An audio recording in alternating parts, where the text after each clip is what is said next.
Hey guys, tonight we're stepping into a world so brutal, so unforgiving, that your daily complaints about slow Wi-Fi and lukewarm coffee will feel laughably trivial. You're waking up on the Mongol steppe, a vast ocean of grass stretching endlessly in every direction, where the wind never stops screaming and survival isn't a cute camping trip but a relentless test you're likely failing before breakfast. The story may solve mysteries you never had an explanation for, like how a scattered group of nomads became the most feared military force on the planet, or why comfort and convenience might actually be making you weaker. So, before you explore the story with me, please take a moment to help me subscribe to the channel, like and share this video, or maybe leave a comment below, but make sure you do it when you really like what I bring to you. Maybe tell me where you're watching from tonight, or what time it is in your corner of the world. Perhaps you're tucked into bed in Toronto, or winding down after a long shift in Singapore. I'd love to know. Now, let's keep the lights as soft as possible, turn on the fan for a gentle sound to help the story feel more emotional, and let's embark on tonight's journey together. Your eyelids flutter open inside a gyre, a circular felt tent that smells of wood smoke, animal hide, and centuries of accumulated human existence. The lattice walls creak as wind batters the structure, and you realise immediately that the temperature inside is barely warmer than outside. It's autumn on the Mongolian steppe, which means morning temperatures hover around freezing, and your breath materialises in front of your face like a tiny ghost, reminding you that central heating doesn't exist here. There's no thermostat to adjust, no electric blanket to cocoon yourself in, just layers of wool and fur that you'll need to wrap around your body if you want to keep your fingers attached. You sit up on a wooden platform covered with felt mats, and your back screams in protest. There's no memory foam here, no ergonomic support designed by sleep scientists in Scandinavian laboratories. Your spine has been resting on what essentially amounts to a wooden plank with some fabric thrown over it, and every vertebra is filing a formal complaint. Around you, the family you've somehow ended up with is already moving grandmother stoking the dung fire in the central stove, children rolling up sleeping mats with practiced efficiency, father stepping outside to check on the horses. They've been doing this since before they could walk, their bodies calibrated to this rhythm like internal clocks you don't possess. You notice immediately that nobody's checking their phones. Obviously, because it's the 13th century and smartphones won't be invented for another 800 years, but also because the steppe operates on a different temporal framework entirely. The sun dictates schedules here, along with animal needs and weather patterns and the invisible hand of survival that pushes every decision.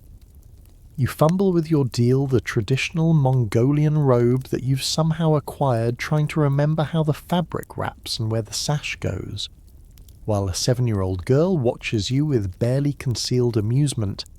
She's already fully dressed and is currently braiding her hair into the intricate style that declares her family's clan affiliation, something you couldn't do if your life depended on it, which, incidentally, it might. The grandmother gestures toward a wooden bowl, and you crawl over to discover your breakfast, a ladle full of something white and chunky that smells faintly sour. This is airag, fermented mare's milk, the staple beverage of the steppe. It's slightly alcoholic, deeply nutritious, and absolutely nothing like the oat milk latte you'd normally be sipping right now. You take a tentative sip and your taste buds stage an immediate revolt. It's tangy, fizzy, and fundamentally wrong to your modern palate. But everyone's watching, and refusing food in Mongolian culture is a profound insult. So you swallow and try not to let your face betray the internal war your digestive system is already preparing for. Historians still argue whether the Mongol diet, heavy in dairy and meat with almost no vegetables, was nutritionally complete or simply the only option available in an environment where agriculture was nearly impossible. What's certain is that it kept millions of nomads alive and thriving in conditions that would hospitalise most modern humans within days.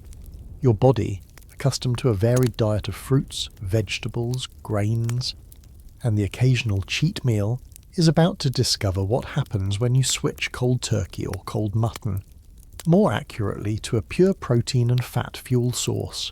Outside you hear the horses snorting and stamping, their breath visible in the cold morning air. These animals are your transportation, your wealth, your status symbol, and potentially your salvation or doom. You've maybe ridden a horse once, on a guided trail ride where the animal was so docile it was practically furniture. These Mongolian horses are different, compact, shaggy, semi-wild creatures with opinions and agendas of their own. You'll be expected to ride one today, for hours, across terrain that ranges from gently rolling to ankle-breakingly treacherous. The reality settles over you like the heavy wool cloak someone drapes across your shoulders. You've been dropped into an environment where nearly every skill you possess is useless, and nearly every skill you need is absent. You can't ride, can't navigate by stars, can't identify which plants are edible, can't speak the language beyond maybe 3 words, can't process dairy properly, can't endure temperature extremes, can't track animals, can't shoot a bow, can't survive a night alone in the open, and can't even dress yourself without assistance. The Mongol steppe doesn't care about your college degree or your carefully curated social media presence or your ability to troubleshoot software problems. Out here, you're functionally an infant, and the learning curve is nearly vertical. Do you remember that feeling on your first day at a new job? When every task felt impossibly complex and everyone else seemed to possess secret knowledge you'd never access? Multiply that by 1,000. Add mortal danger. Subtract any possibility of quitting, and you're beginning to approximate your situation. The family finishes their morning routine around you, efficient, wordless, practiced while you're still trying to figure out how to tie your boots properly. Welcome to the Mongol steppe. You wouldn't last a day, and we're about to discover exactly why. The temperature on the Mongol steppe operates on a binary system that seems almost vindictive in its extremes. Summer isn't just warm, it's a scorching assault that pushes temperatures above 40 degrees Celsius, turning the grasslands into a shimmering, endless furnace where shade is a fantasy and water sources become precious beyond gold. Winter, on the other hand, plunges to minus 40 degrees Celsius or lower. A cold so profound it feels like nature's personal vendetta against human existence. Your body, calibrated for climate-controlled environments where the temperature varies by maybe 10 degrees between seasons, is about to experience thermal shock on a scale you cannot imagine. Right now, in this autumn morning, you're tasting just the aperitif of winter's brutality. The wind slices through your deal despite the layers, finding every gap in the fabric like a skilled interrogator finding weaknesses in a story. Your fingers are already numb, and you've been awake for maybe 20 minutes. The Mongol family around you seems unbothered. They've spent lifetimes building tolerance to these conditions. Their bodies physiologically adapted through generations of ruthless natural selection. Those who couldn't handle the cold simply didn't survive to pass on their genes. You're working with a genome optimized for grocery stores and ergonomic desk chairs. You step outside the gear and the wind immediately steals your breath. It's not the playful breeze of a spring day or even the gusty wind that messes up your air before an important meeting. This is wind with purpose and malice, sweeping across thousands of kilometers of unbroken steppe, gathering speed and momentum like a freight train made of frozen air. It penetrates your clothing, your skin, your very bones, and you understand instantly why the Mongols developed such sophisticated textile technology. That deal you're wearing isn't just a fashion statement, it's engineered survival gear.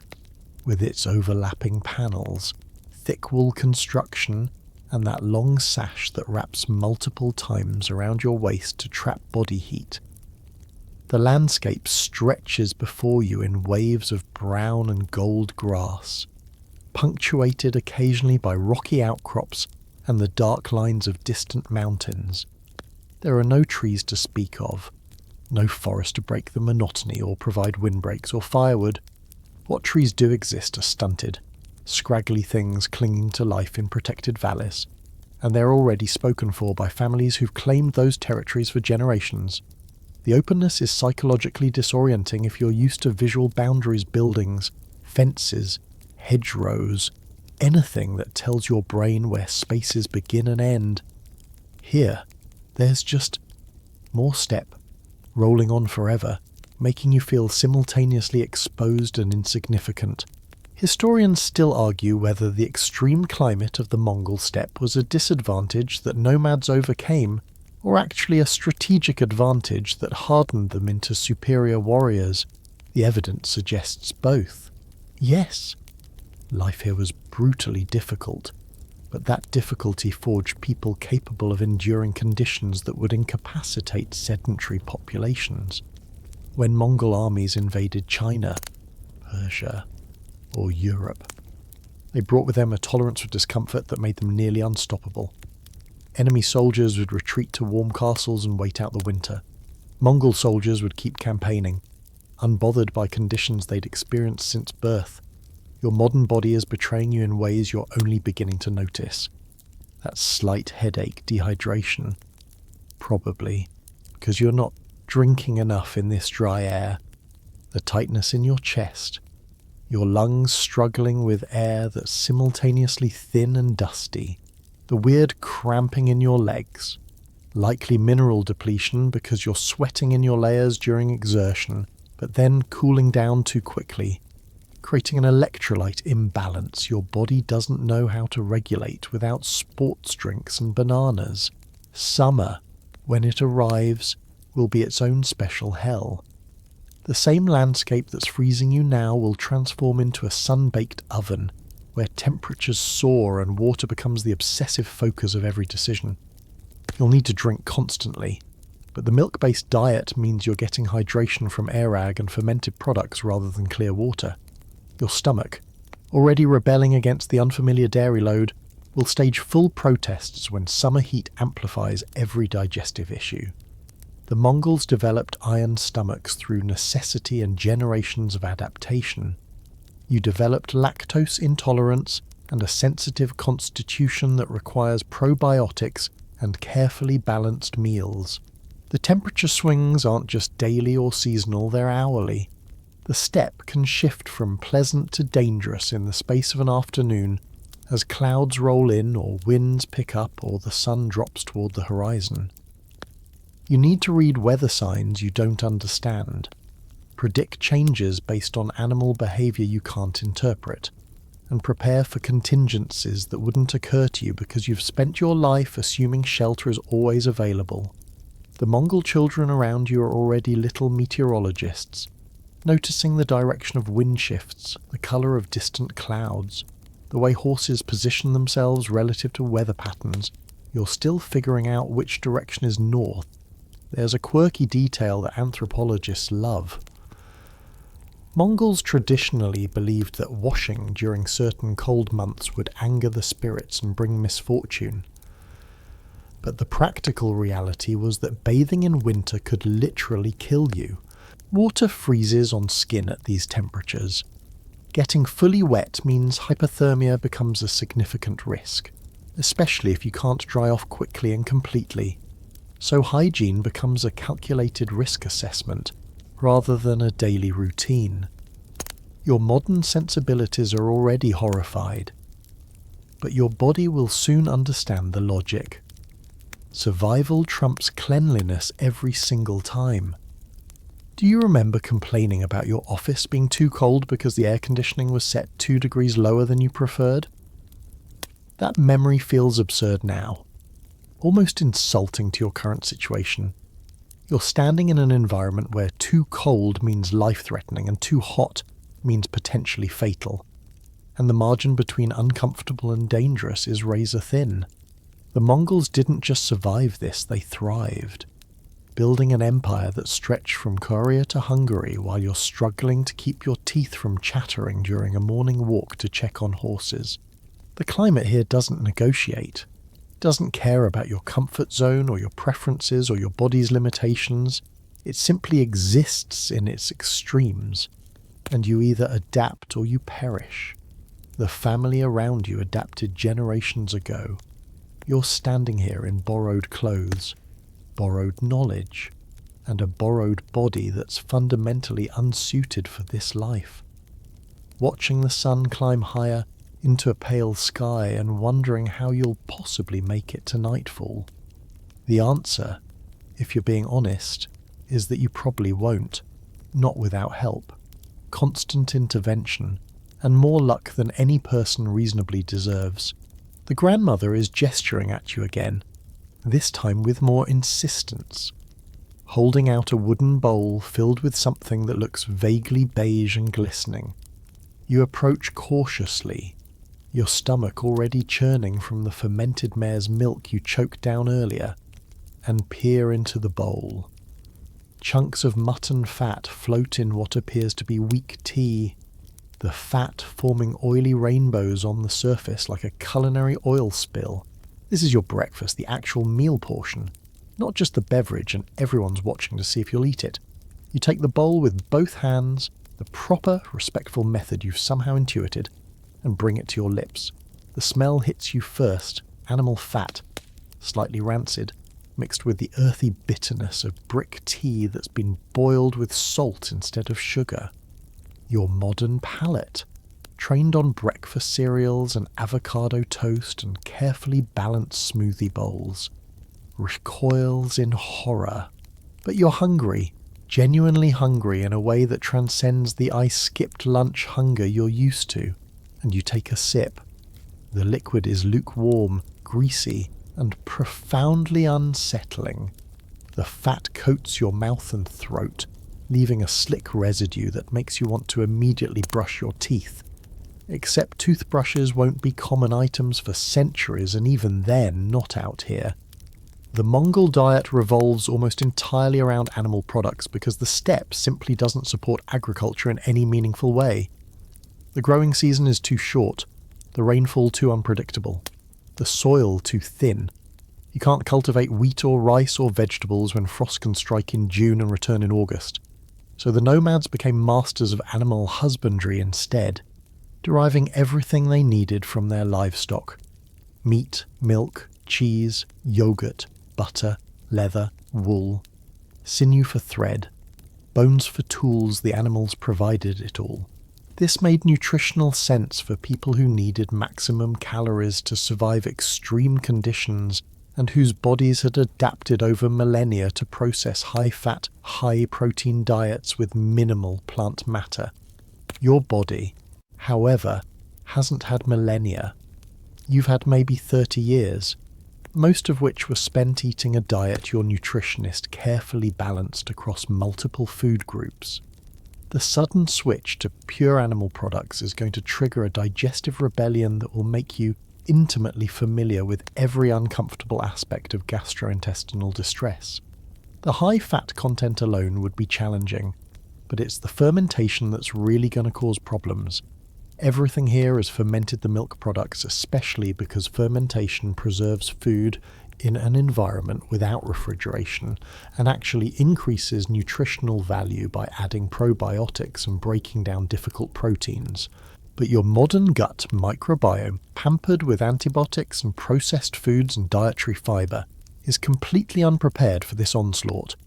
Historians still argue whether the Mongol diet led to specific health issues or whether it was actually optimal for the lifestyle and environment. Some evidence suggests that nomads had excellent dental health, despite no formal hygiene practices, possibly because the lack of sugars and grains prevented cavities.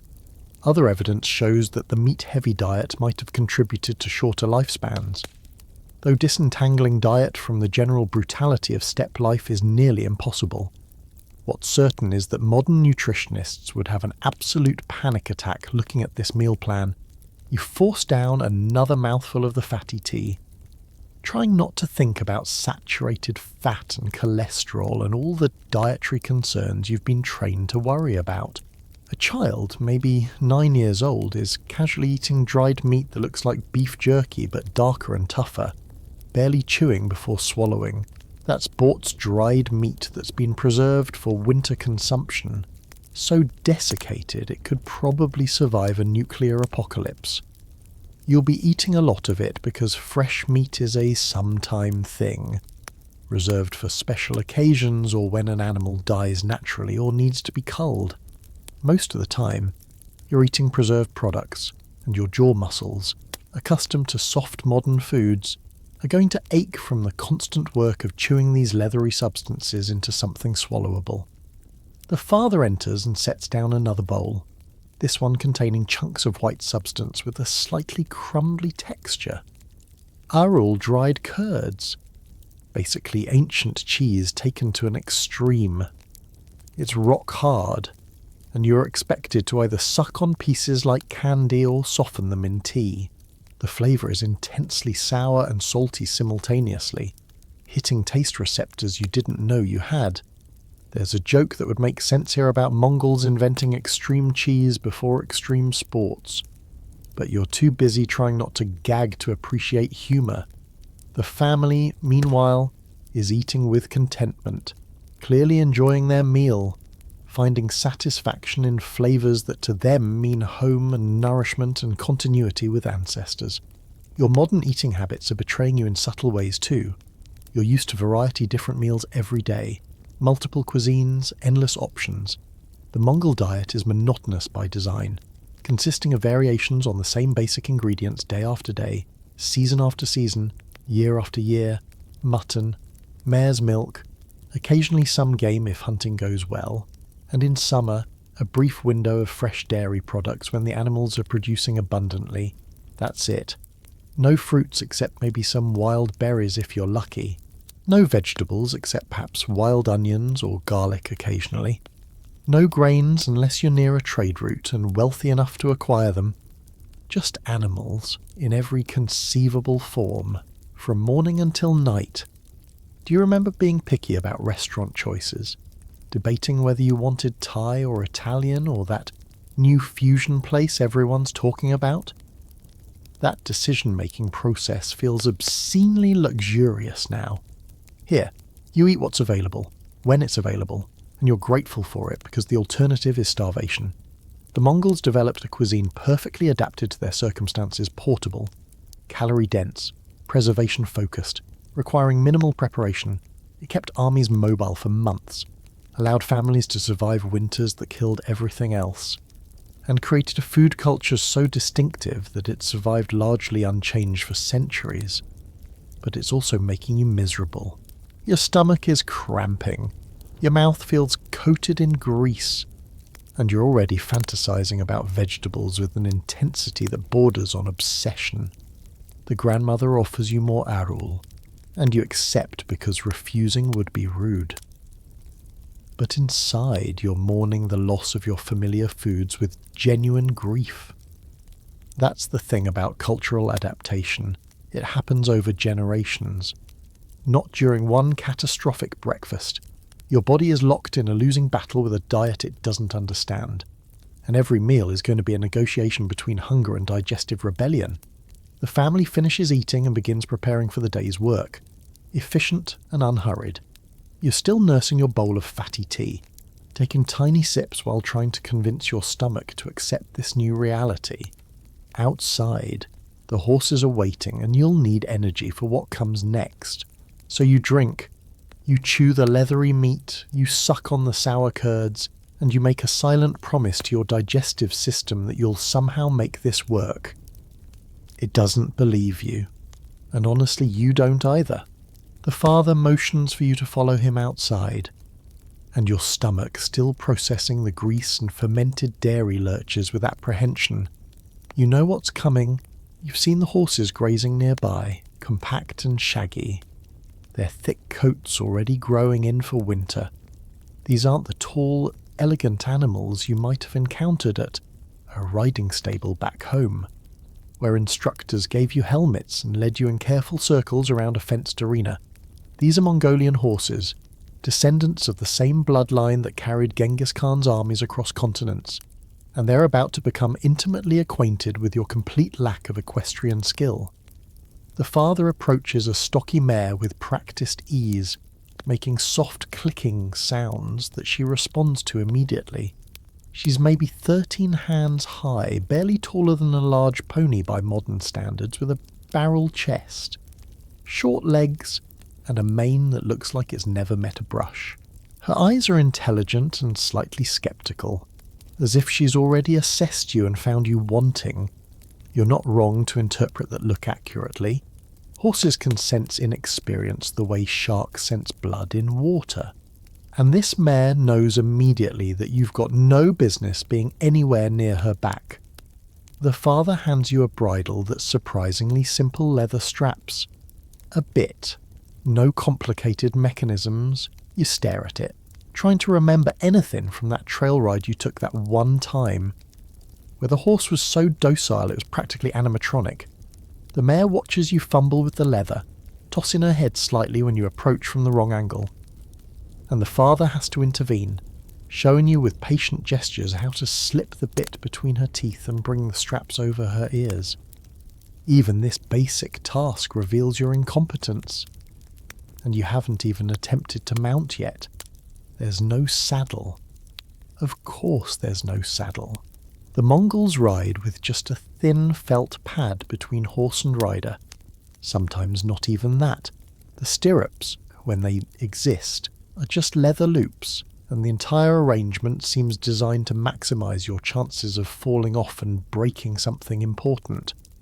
Historians still argue whether the Mongol avoidance of heavy saddles was purely practical, allowing for lighter, faster horses, or whether it actually improved riding skill by forcing better balance and communication with the mount.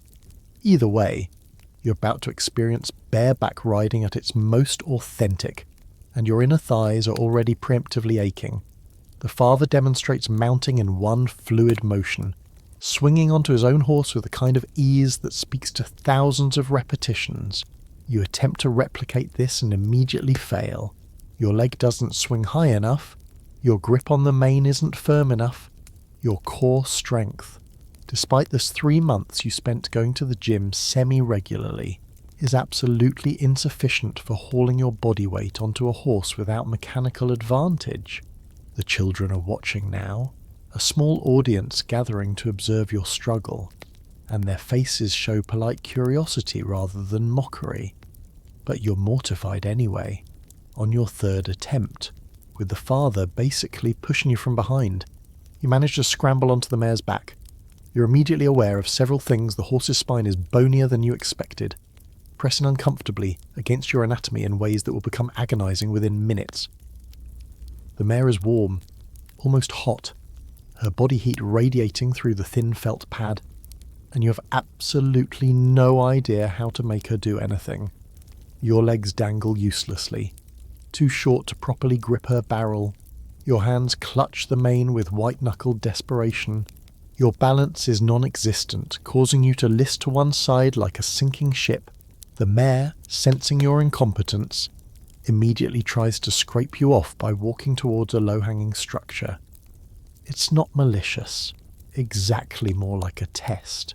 She's checking whether you are actually in charge or whether she can do whatever she wants. The answer is obvious to both of you. The father calls out something sharp and the mare reluctantly stops, though you can feel her irritation vibrating through her body. This is going to be a long day for both of you. Mongolian horses are famous for their endurance and hardiness.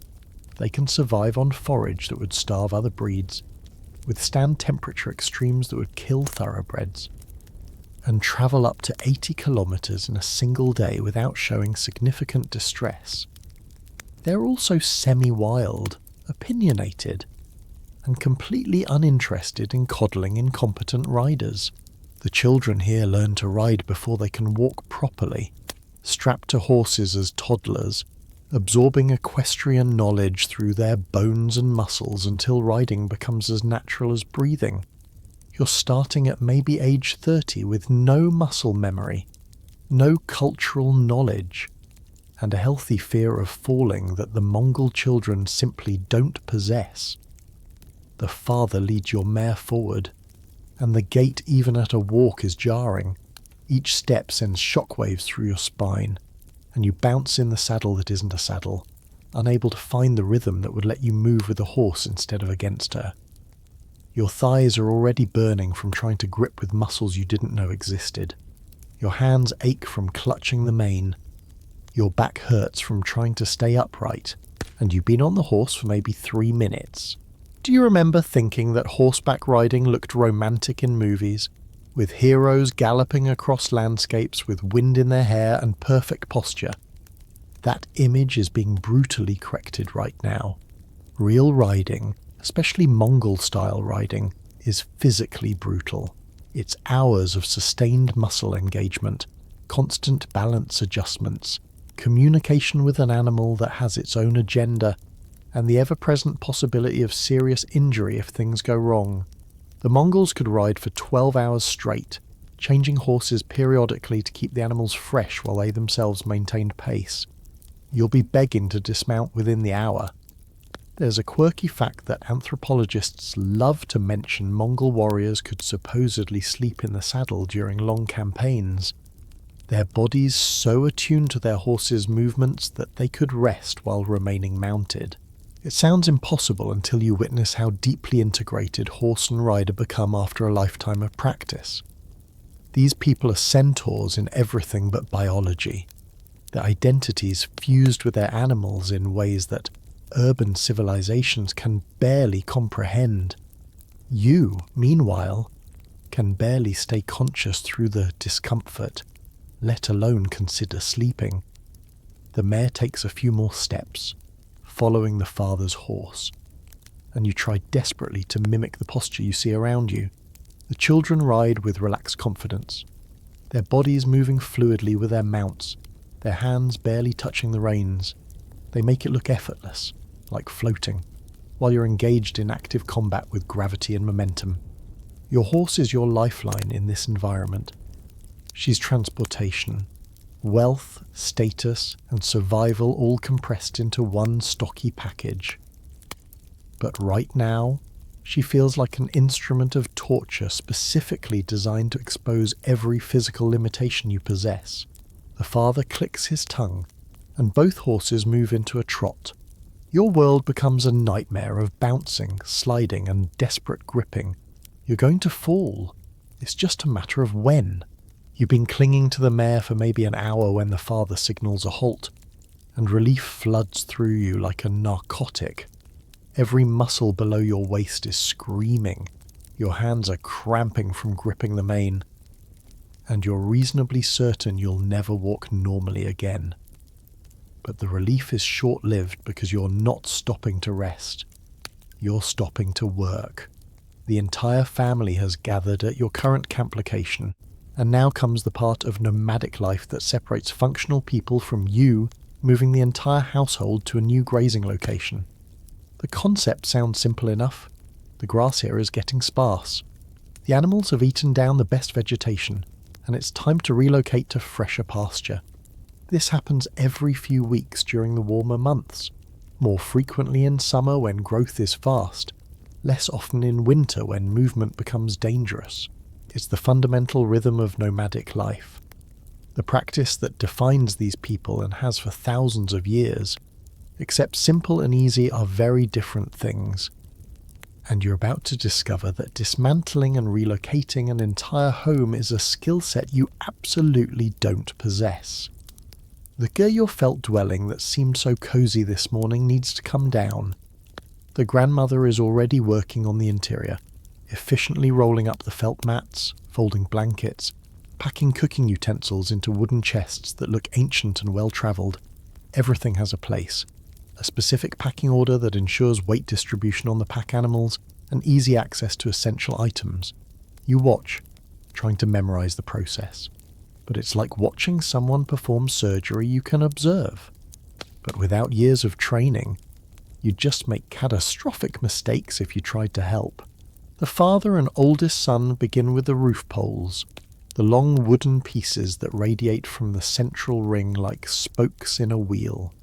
They work in coordination, removing poles in a specific sequence to prevent collapse while maintaining structural integrity as long as possible.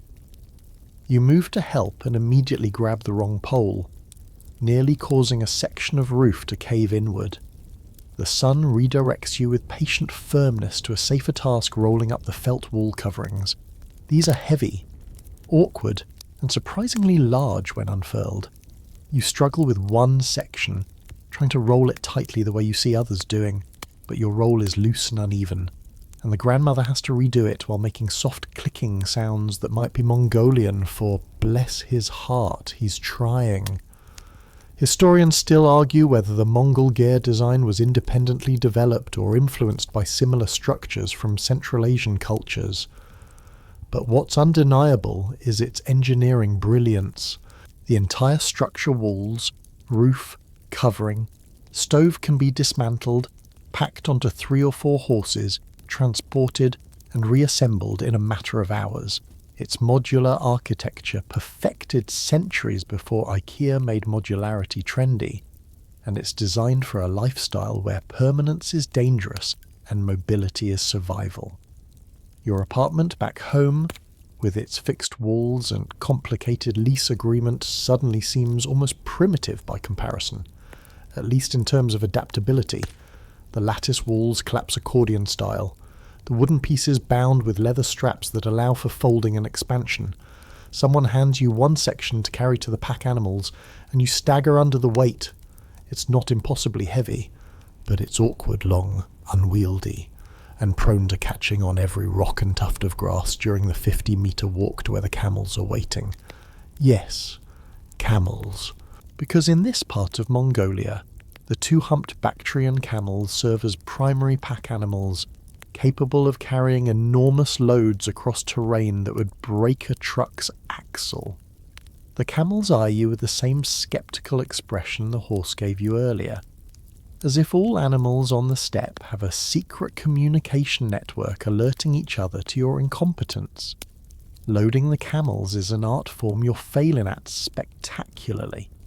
The packs need to be balanced precisely equal weight on each side, or the whole load shifts and has to be repacked.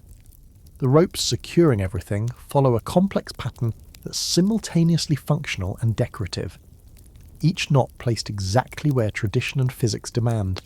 You attempt to help tie down a load and create something that looks like a cat's cradle designed by someone having a seizure. The father unties your work without comment and redoes it in about 15 seconds, his fingers moving with unconscious competence.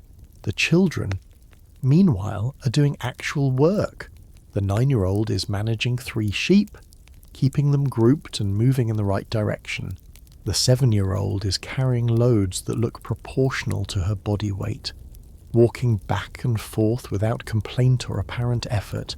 Even the 5-year-old has a job, gathering scattered items and bringing them to his mother. You, a full-grown adult, are basically useless, constantly underfoot, requiring supervision and correction like the world's largest, least capable toddler. Do you remember moving apartments? How exhausting that was, even with a moving company, boxes, a truck, and modern roads. This is that, except the apartment is a dismantled tent. The truck is a collection of semi-domesticated animals. The road is trackless grassland, and instead of doing this once every few years, these people do it every few weeks for their entire lives. The physical conditioning required is extraordinary. Your back is already aching from the bending and lifting. Your hands are developing blisters from rough rope and wood, and you've barely contributed anything meaningful. There's a quirky detail about Mongol moving practices: everything must be loaded and unloaded from the left side of the animal. It's tradition, possibly rooted in ancient beliefs about good and bad sides, or maybe just standardization that makes the process more efficient. Either way, you keep forgetting and approaching from the right, causing minor chaos and resigned sighs from the family members who keep redirecting you. Cultural knowledge is embedded in 1,000 tiny details like this, and you're ignorant of approximately all of them. The packing takes about 3 hours, though it would have taken less if you weren't helping. Finally, everything is loaded: the gear components, the household goods, the food supplies, the children's few possessions, everything a family needs to survive compressed into portable bundles. The caravan begins moving. Humans walking alongside the pack animals, children riding the calmer horses, everyone falling into formation that's clearly been practiced countless times. You climb back onto your mare, and your inner thighs scream in protest as they make contact with her spine again. The new campsite is maybe 15 kilometres away, not far by modern standards, but when you're travelling at walking speed with loaded animals, managing livestock, and monitoring weather, it's several hours of constant movement. The landscape rolls by with hypnotic sameness. Grass and sky and more grass. Occasional rock formations breaking the monotony. You have no idea how they know where they're going. There are no landmarks you can identify. No signs, no GPS. Just accumulated knowledge of terrain and grazing patterns and water sources passed down through generations. The father navigates with certainty while you wouldn't be able to find your way back to the previous campsite if your life depended on it. Which, again, it might, when you finally reach the new location identifiable to you only because everyone stops, the process reverses, unloading, setting up, rebuilding the home from its components, all while daylight fades and temperature drops. Your contributions remain minimal and frequently counterproductive, but at least you're learning the profound truth of nomadic existence. Home isn't a place, it's a practice, and you're failing at it. You're standing at the edge of what the father has identified as the nearest water source, and you're trying to reconcile the muddy trickle before you with the concept of water supply. This shallow stream, barely deep enough to cover your ankles, cloudy with sediment and hosting what appears to be animal tracks leading directly through it, is where you'll be obtaining the liquid essential to human survival. There's no filtration system, no bottled water delivered to your door, no tap you can turn on while scrolling through your phone. Just this questionable ribbon of moisture cutting through the grassland, and the knowledge that the next reliable water source might be days away. The grandmother kneels beside the stream with a leather bag, waiting for a moment when the water runs slightly clearer, then fills the container with practiced efficiency. She doesn't boil it, doesn't treat it with iodine tablets, doesn't even strain it through cloth. She just fills the bag and carries it back toward camp, where it will be used for cooking, mostly boiling for tea or mixed with milk products. The Mongols historically drank very little pure water, relying instead on milk, airag, and tea for their hydration needs. Partly this was cultural preference, but mostly it was survival pragmatism. Milk products were safer than questionable water sources, and the lactose digesting genes that evolved in these populations made dairy-based hydration feasible. Your body, unfortunately, didn't evolve on the Mongolian steppe. You're probably lactose intolerant to some degree, most adults are, outside of populations with strong pastoral histories, and even if you're not, your system is already staging protests against the sudden dairy overload. But the alternative is drinking from that muddy stream, and your modern immune system, coddled by chlorinated water and antibacterial everything, would likely respond to that stream water with spectacular gastrointestinal revenge. The parasites alone could lay you low for weeks. Giardia, various bacterial infections, waterborne illnesses that your body has zero immunity against, they're all potential passengers in that innocent-looking trickle. The reality is that water, the substance you've taken for granted every single day of your modern life, is precious beyond measure here. The steppe is fundamentally arid, receiving maybe 200, 300 millimeters of precipitation annually in most areas. Rivers are rare and seasonal. Wells, where they exist, required enormous communal labour to dig and maintain.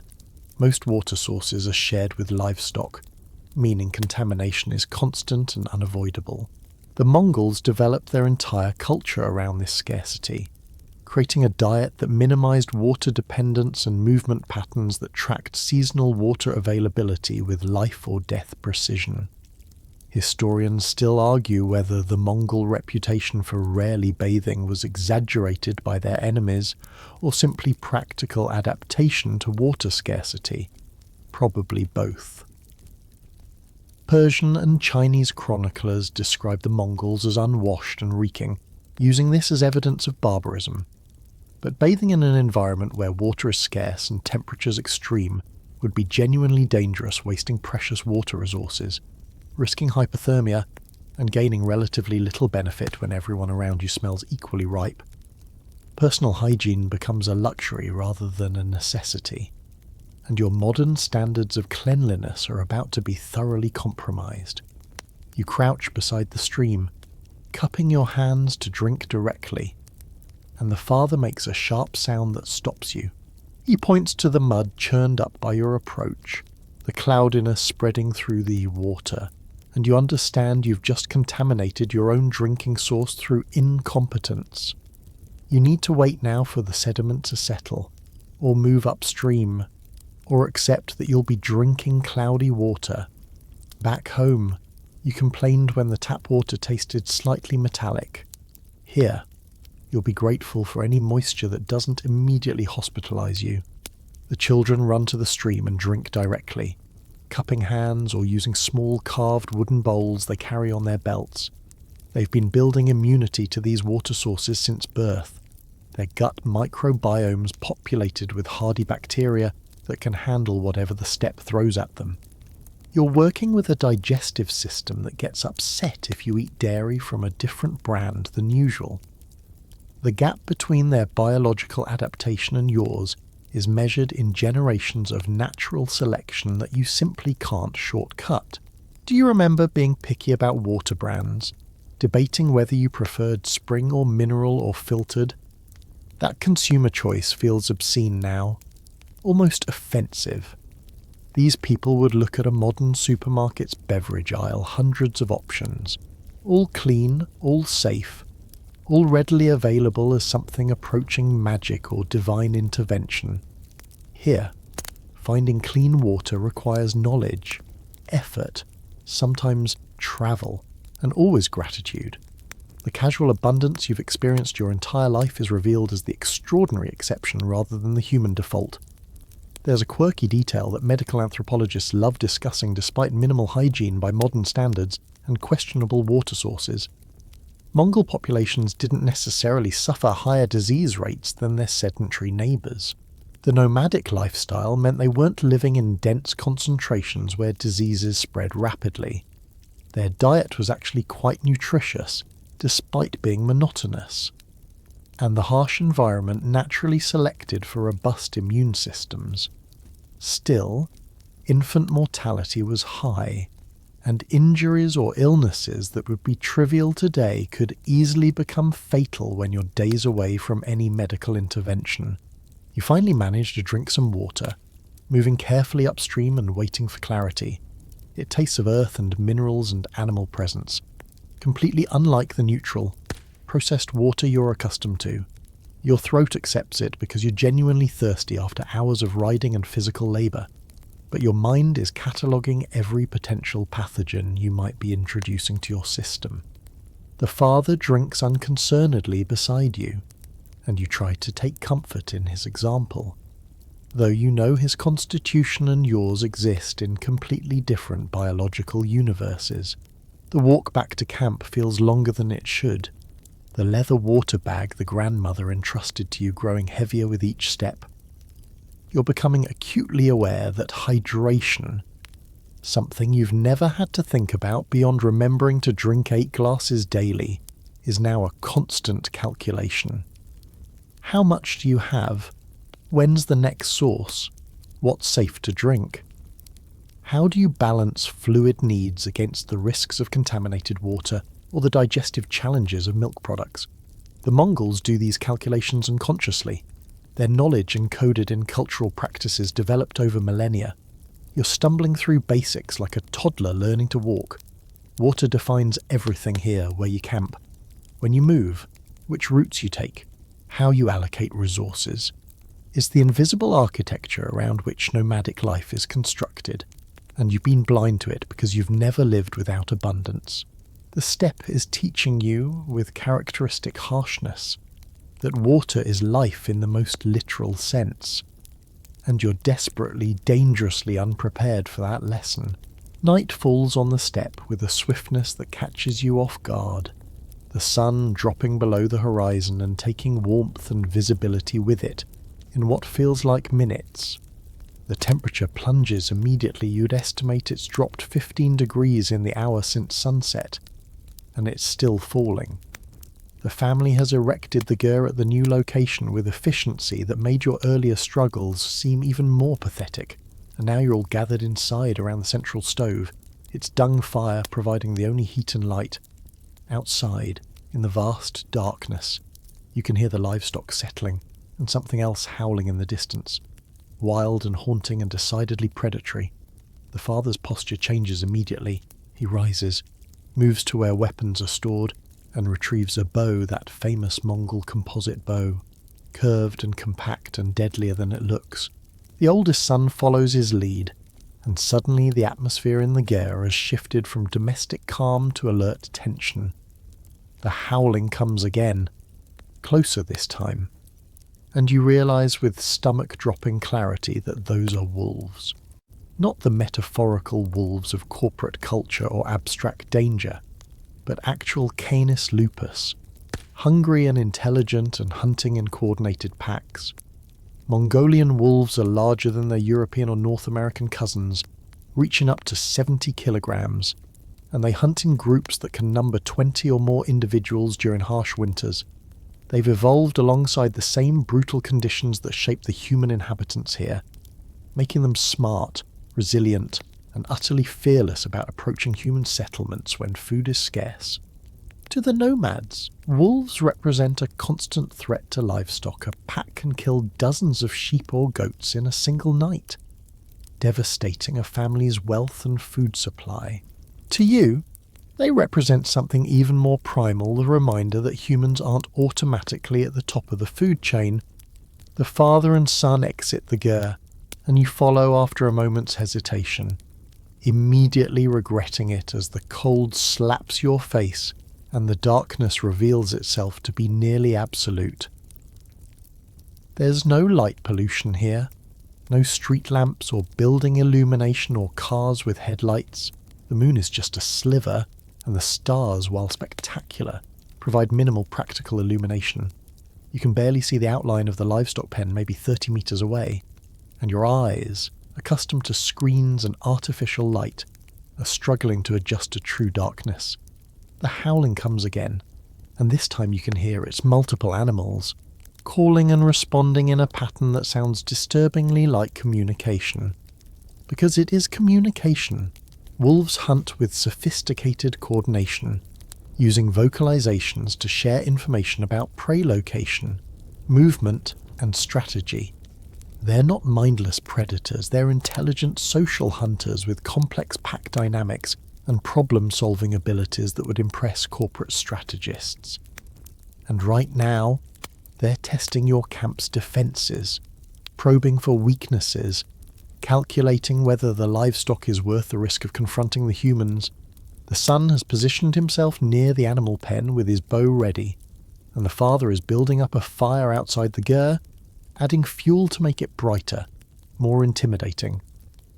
Fire is one of the few things wolves instinctively fear, and maintaining watchfires throughout the night is standard practice in territories where predators roam.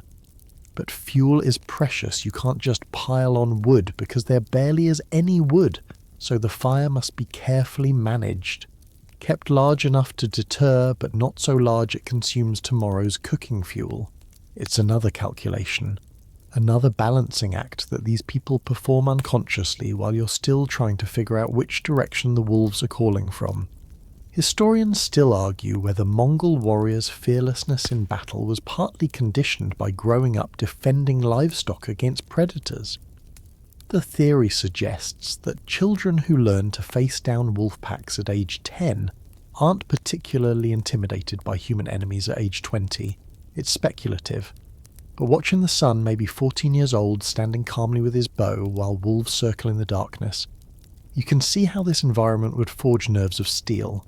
You, meanwhile, are fighting the urge to run back into the ger and hide under blankets.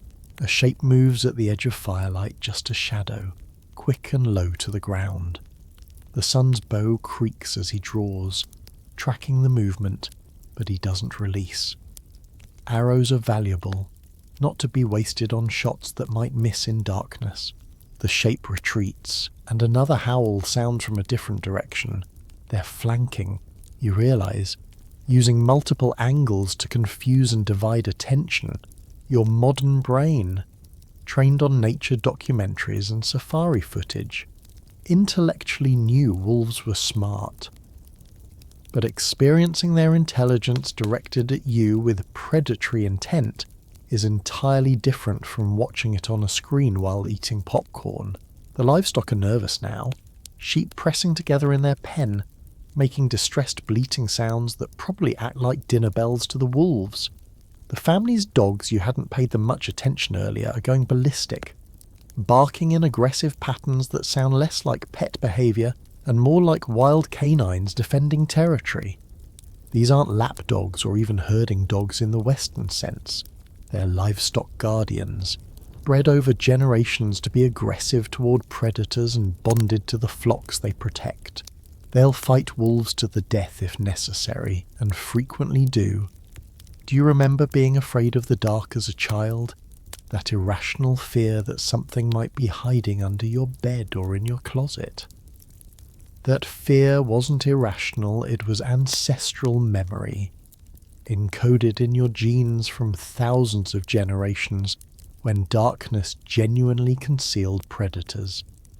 Modern life let you forget that, turning predator fear into something we overcome as mature adults, but here, now, with actual predators circling in actual darkness, that childhood fear comes roaring back with complete justification. You're not being paranoid, you're appropriately terrified. The father says something in Mongolian, and the grandmother emerges from the gyre with more fuel for the fire. The children are awake inside. You can hear them moving around, but they're not panicking. This is routine for them. Another night, another threat, another test of the defences that usually hold. Usually. But you're thinking about that word, the exceptions it implies.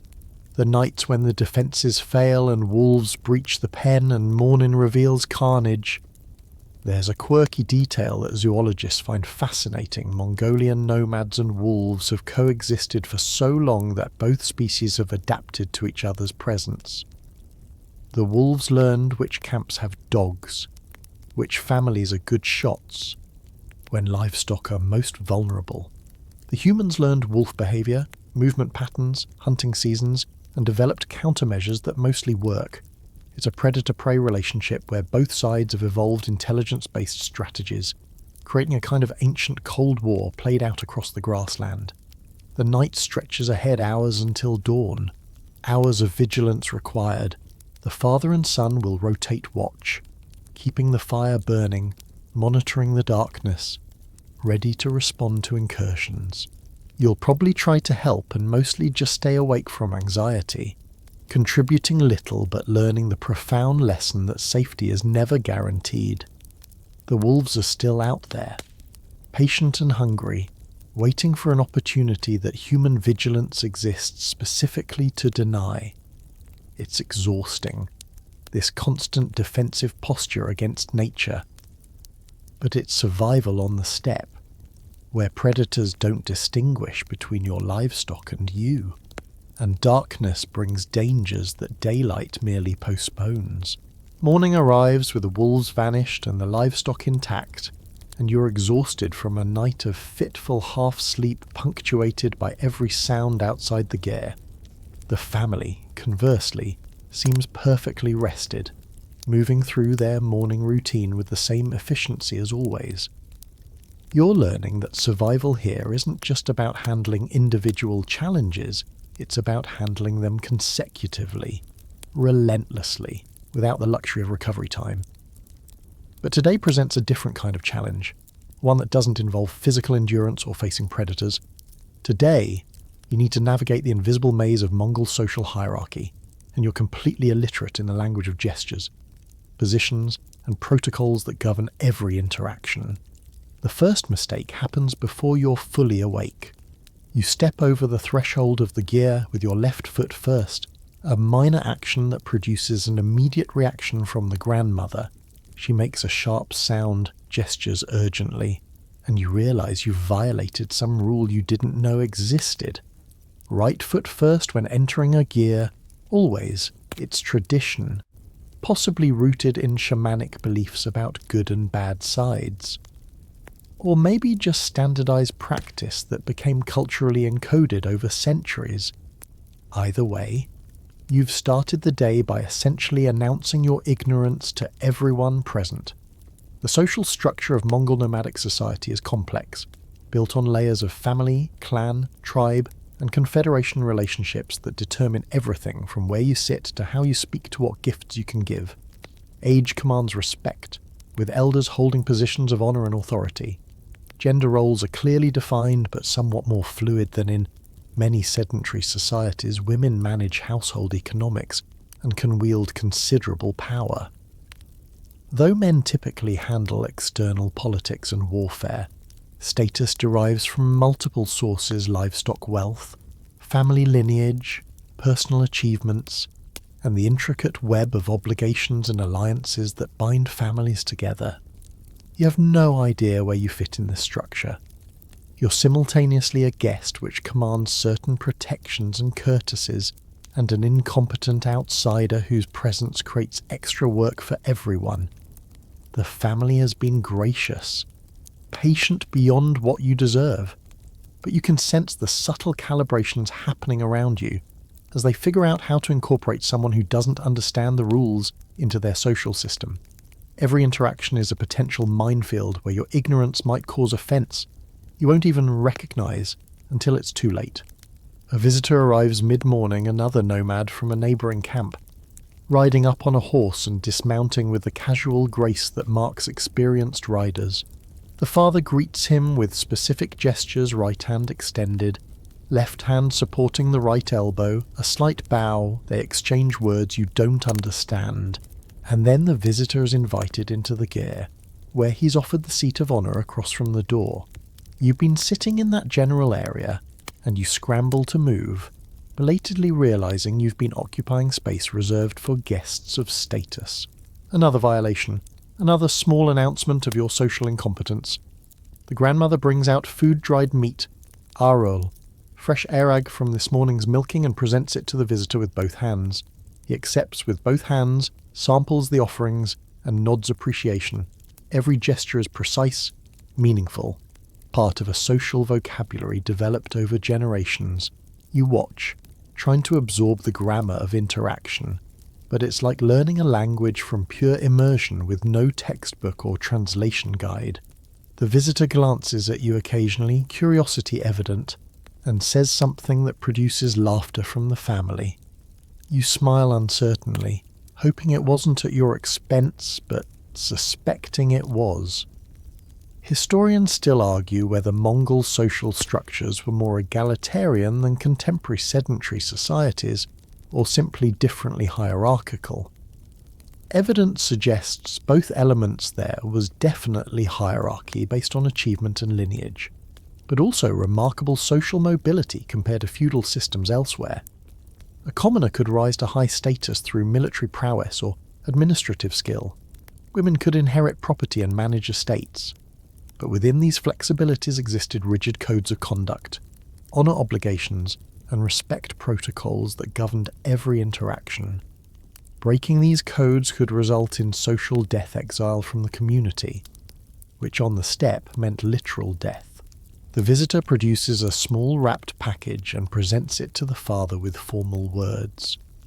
Gift-giving is a crucial social technology here, creating and maintaining relationships, demonstrating respect, building networks of reciprocal obligation. The father accepts, unwraps it to reveal a piece of worked leather, examines it with evident appreciation, and then retrieves something from his own stores, a carved bone toggle, and presents it in return. The exchange is ritualized, balanced, meaningful beyond the objects themselves. It's social lubrication, relationship maintenance, and economic exchange all compressed into one interaction. You have nothing to give. You arrived with no possessions, no gifts, nothing to contribute to these reciprocal exchanges. This makes you economically and socially inert, unable to participate in the fundamental transactions that bind this society together. The family has given you food, shelter, clothing, knowledge, all without expectation of return because you're clearly incapable of reciprocation. But this imbalance creates its own awkwardness, positioning you as permanent recipient, perpetual child, never achieving the adult status that comes from balanced exchange. Do you remember worrying about social faux pas at dinner parties? Wondering if you used the right fork or said something awkward? Those concerns feel quaint now, almost charming in their insignificance. Here, social errors can have genuine consequences: damaged relationships, loss of status, reduced access to resources, or in extreme cases, expulsion from the community. The stakes are high because the margin for error in this environment is non-existent. You need your community to survive, which means you need to understand and follow the social codes that maintain community cohesion. The visitor eventually departs with the same formal gestures that marked his arrival, and you exhale slightly, relieved to have navigated that interaction without causing obvious offence. But then, the father turns to you with an expectant expression, gestures toward the departing rider, and you realise you're supposed to do something. Walk him out wave. Say something. You have no idea. You make an awkward half bow, and the father sighs, not unkindly, and demonstrates the proper gesture, right hand over heart. Slight nod. Words you can't understand, but that clearly convey respect and farewell wishes. There's a quirky detail that anthropologists love. Mongol greetings traditionally include elaborate inquiries about livestock, family health, and pasture quality before ever getting to the actual purpose of a visit. It's not small talk, it's information exchange about community well-being, establishing social connection before conducting business. To skip these preliminaries and jump straight to your agenda would be considered profoundly rude, almost aggressive. Everything here moves through relationship first, transaction second, and you don't have the cultural operating system to understand these priorities intuitively. The rest of the day involves careful observation, trying to absorb rules through pattern recognition. You notice younger people serve older people. Food is always offered with both hands. The threshold of the ger is sacred, you don't step on it, drop things on it, or lean against it. Men sit on the west side, women on the east, though this isn't rigidly enforced. The fire is sacred, you don't throw trash in it, point your feet at it, or let it die completely. Each of these rules makes sense within the cultural logic of steppe life, but they're invisible to you until you've already violated them.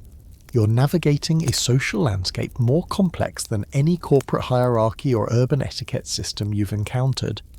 Without a map or guidebook or friendly orientation session, every interaction is a test you didn't study for, and you're failing repeatedly, saved only by the family's patience and your obvious status as helpless outsider.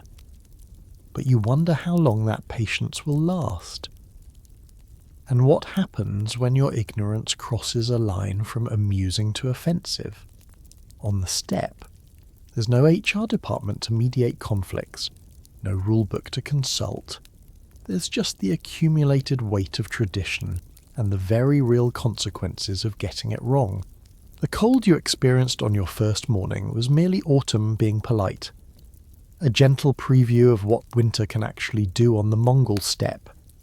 Now, several weeks into your hypothetical survival attempt, the temperature has dropped to levels that feel almost personally vindictive. It's early December, and the thermometer, if such things existed here, would read somewhere around minus 30 degrees Celsius. But the cold isn't just a number, it's a physical presence, a hostile entity that penetrates clothing, flesh and bone with relentless efficiency. Your breath freezes in your nostrils, your eyelashes accumulate frost. The inside of the ger, despite the continuously burning fire, feels barely warmer than a refrigerator. This is uncomfortable winter. What you're about to experience is Dzud, a Mongolian term for a specific type of winter disaster that has no real equivalent in English, because it requires conditions that exist almost nowhere else on Earth. Dzud comes in different varieties. White Dzud means heavy snow that buries pasture so animals can't graze. Black Dzud means no snow but extreme cold that kills vegetation and livestock. Iron Dzud means alternating freeze-thaw cycles that create ice layers over grass, making it impossible for animals to access food. Sometimes, in particularly cruel years, multiple Dzud types combine, creating conditions where livestock death rates approach 90% or higher. The father has been watching the sky with increasing concern for days now, reading signs and cloud formations and wind patterns that you can't interpret. The animals are behaving strangely too, the horses clustering closer together, the sheep unusually restless, even the camels showing agitation. Then, one morning, you wake to a world transformed. Snow has fallen overnight. Not the gentle dusting you might experience in temperate climates, but a dense, heavy blanket that's buried everything under 1/2 metre of white. And it's still falling, thick flakes descending in curtains that reduce visibility to nearly zero. The family mobilizes immediately with grim efficiency. This is White Dzud, and survival now depends on getting the animals to food sources before they weaken too much to move. The father and oldest son head out into the blizzard to assess the herd, while the grandmother and mother begin rationing food supplies with new stringency. You're handed a shovel, a simple wooden tool with a flat blade, and gestured toward the area where the sheep are penned. Your job is to clear snow so they can access the ground, hopefully finding some dried grass to sustain them. You step outside and the wind nearly knocks you over. It's not just blowing, it's attacking, driving snow particles into any exposed skin like frozen needles. The temperature with wind chill has dropped to maybe minus 45 degrees Celsius. Cold enough that exposed flesh can develop frostbite in minutes. Your hands, even wrapped in wool and leather, start going numb almost immediately. You begin shoveling, and within minutes you're exhausted. The snow is heavy, dense, and there's an endless expanse of it. You clear a patch maybe 2 meters square and realise you've barely made a dent in what needs to be done. The sheep crowd into the cleared area, pawing desperately at the revealed ground, finding precious little. Historians still argue whether Dzud events were purely natural disasters or partly anthropogenic, caused by overgrazing that left pastures vulnerable. Modern evidence suggests both factors contribute, but the immediate reality is that when Dzud strikes, it can devastate not just individual families, but entire regions. Historical records document Dzud winters that killed millions of animals, causing famines that rippled through Mongol society and sometimes triggered migrations or even invasions as desperate populations sought resources elsewhere. The Dzud of 1944 to 1945 killed nearly 8 million livestock animals. The 2009 to 2010 event killed over 10 million. These aren't abstract statistics, they're apocalyptic die-offs that mean starvation for the people who depend on those animals. You keep shoveling, but your body is failing. Your muscles, starved for adequate calories after weeks of struggling with the meat and dairy diet, don't have the energy reserves for this kind of sustained physical labour. Your lungs burn from inhaling frozen air. Your feet, despite the felt boots you're wearing, are going numb. You're experiencing the early stages of hypothermia confusion, fatigue, loss of fine motor control, and you don't even fully recognise it because your brain is starting to slow down along with your body. The sun appears beside you, takes the shovel from your fumbling hands without comment, and continues the work with steady, mechanical efficiency. He's been training for this his entire life, building the physical and mental resilience required to function in conditions that would kill you within hours. He clears snow faster than you thought possible, creating feeding zones for the desperate animals, while you stand there shivering and useless, a liability rather than an asset. Inside the gear, The grandmother has prepared a survival beverage, warm airag mixed with butter and salt. It's calorie-dense, warming, and absolutely revolting to your taste buds. But you drink it gratefully because you're cold enough to accept that survival trumps preference. The fat provides energy, the liquid rehydrates, and the slight alcohol content creates a delusion of warmth. The family drinks in silence. Faces set in expressions you're learning to read as worry. Their wealth, their entire livelihood is outside dying in the snow, and there's only so much they can do to prevent it.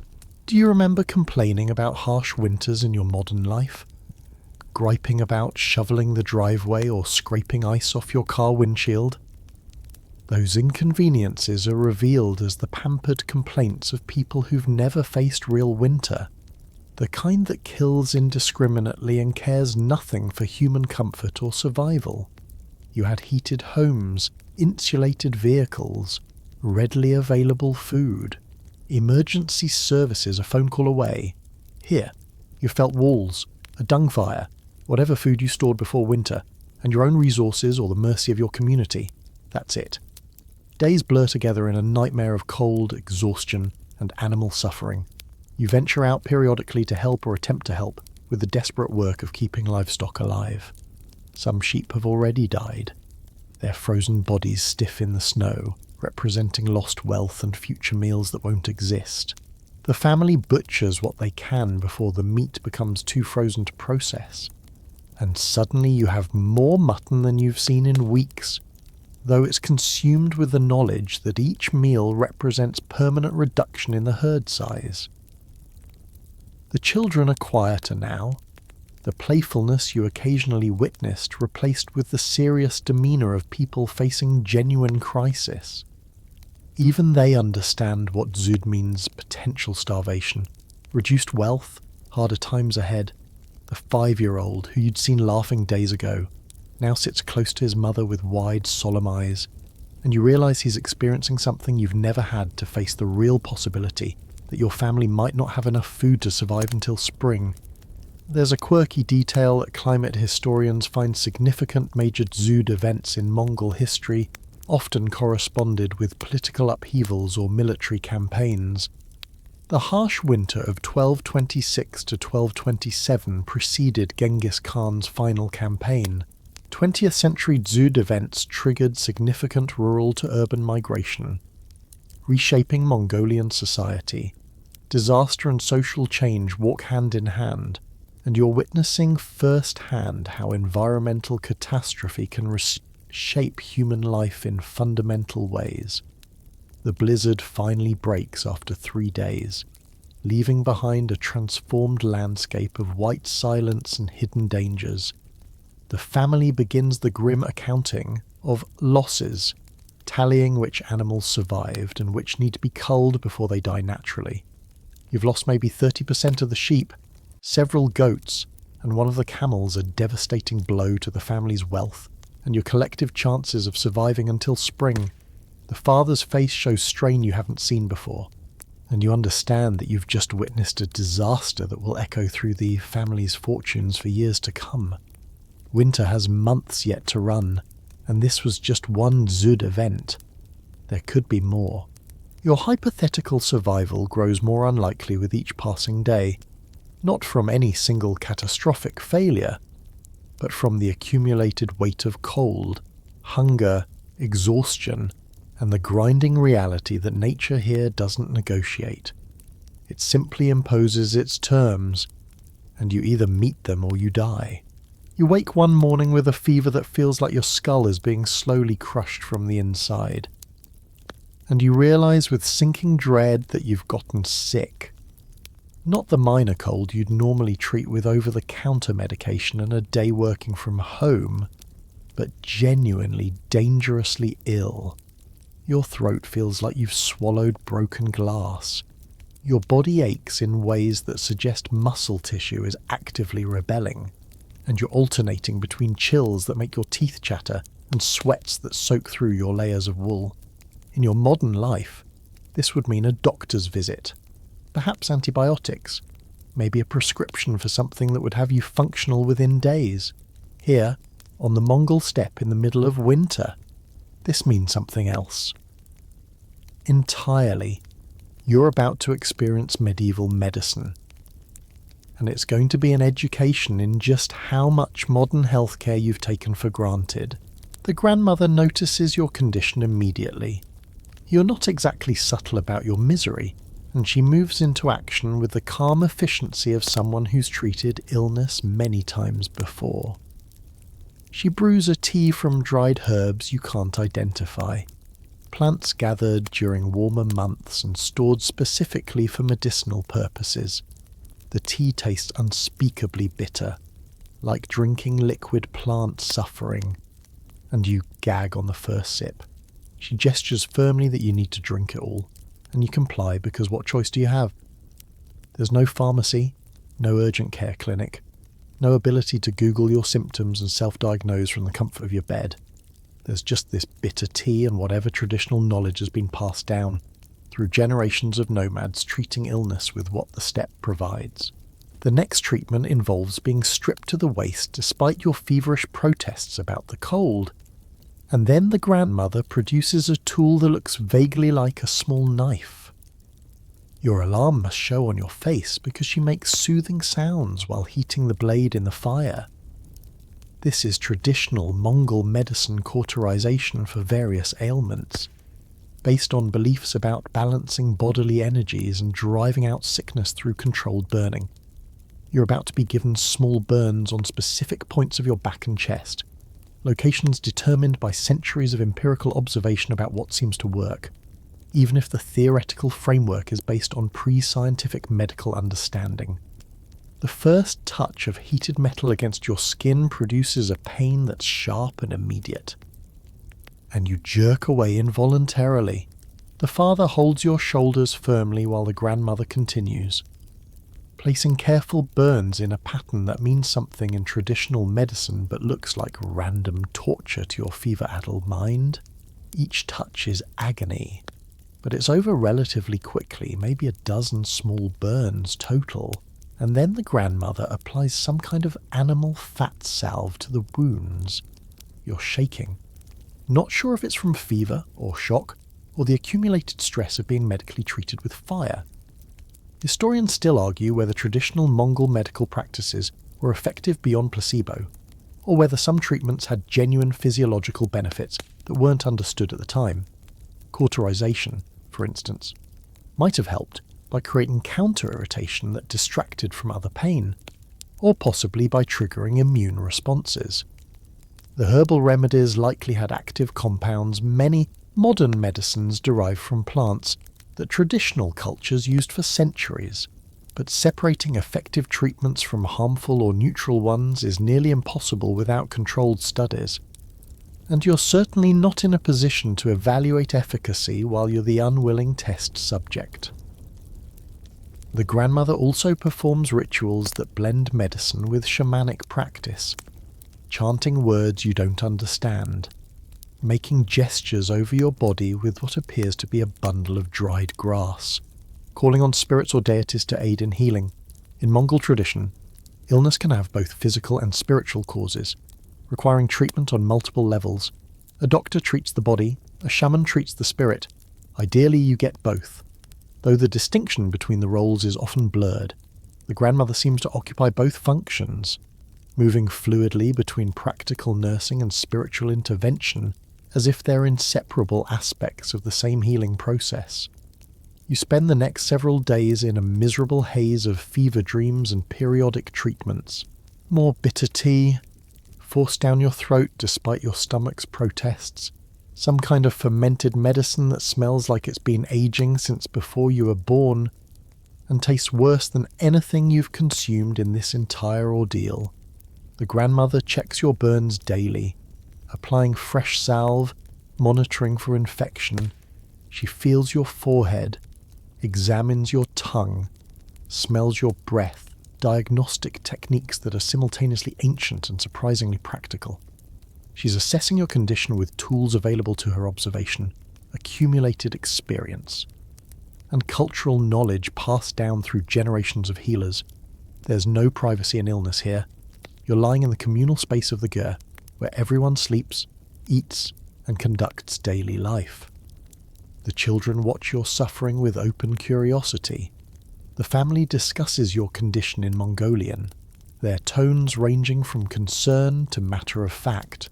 You're simultaneously cared for and on display, your vulnerability completely exposed to the community.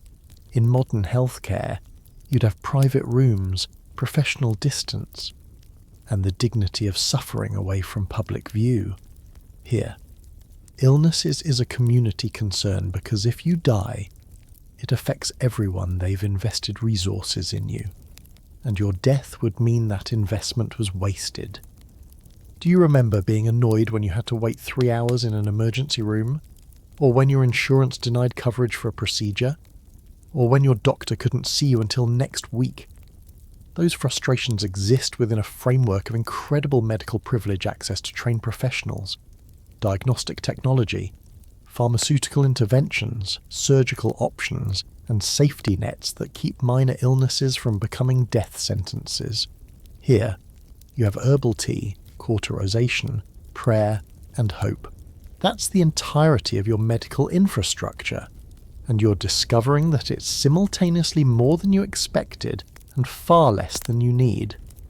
Your fever breaks on the 4th day, and you wake feeling weak but mentally clearer. The grandmother examines you with evident satisfaction, says something that might be approval, and gives you a bowl of broth mutton. Of course, because what else would it be? You drink it slowly, your stomach tentatively accepting nourishment again, and you realise you've survived. Not comfortably, not pleasantly, but survived nonetheless. The burns on your chest and back are healing, leaving small scars that will mark you permanently as someone who received traditional Mongol medical treatment. Battle wounds from your war against illness, fought with weapons that seemed primitive until they proved just adequate enough to keep you alive. There's a quirky detail that medical anthropologists find fascinating. Mongol traditional medicine included a surprising amount of fermented products used therapeutically, and modern research suggests these may have had genuine probiotic benefits.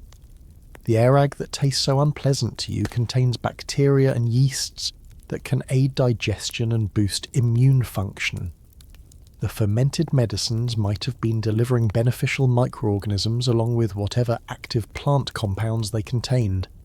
Ancient wisdom and modern science occasionally align in unexpected ways, even if the explanatory frameworks are completely different. You remain weak for days after the fever breaks, your body depleted by illness and the harsh treatment it received. The family continues caring for you with patient resignation. You're another mouth to feed during a winter when food is already scarce. A drain on resources that aren't infinite. You can see the calculations happening, though nobody voices them. How long can we sustain someone who contributes little and consumes much in modern society? Healthcare is a right, or at least an expectation. Here, it's a gift, offered from limited resources, and you're acutely aware of your debt growing with each meal, each warm place by the fire, each day you remain alive due to others' efforts. You've survived this illness, but it's taught you a profound lesson about fragility. Every headache could be meningitis. Every cut could be fatal infection. Every stomach upset could be dysentery. The margin between minor discomfort and death is terrifyingly thin when you don't have antibiotics, antiseptics, or trained medical professionals. Modern life has made you forget how dangerous simply existing used to be. How much of your daily survival depends on infrastructure you never think about until it's gone. Here, you think about it constantly, because every day your body reminds you that you're one serious illness or injury away from a death that modern medicine could prevent with casual ease. The grandmother gives you one more dose of bitter tea, pats your shoulder with rough affection, and returns to her other tasks. You've been treated, you're recovering, and now you're expected to return to whatever minimal usefulness you can manage. There's no extended convalescence, no gentle reintroduction to activity. You survived, so you work. That's the deal on the steppe. where sentiment and survival exist in constant negotiation, and survival usually wins.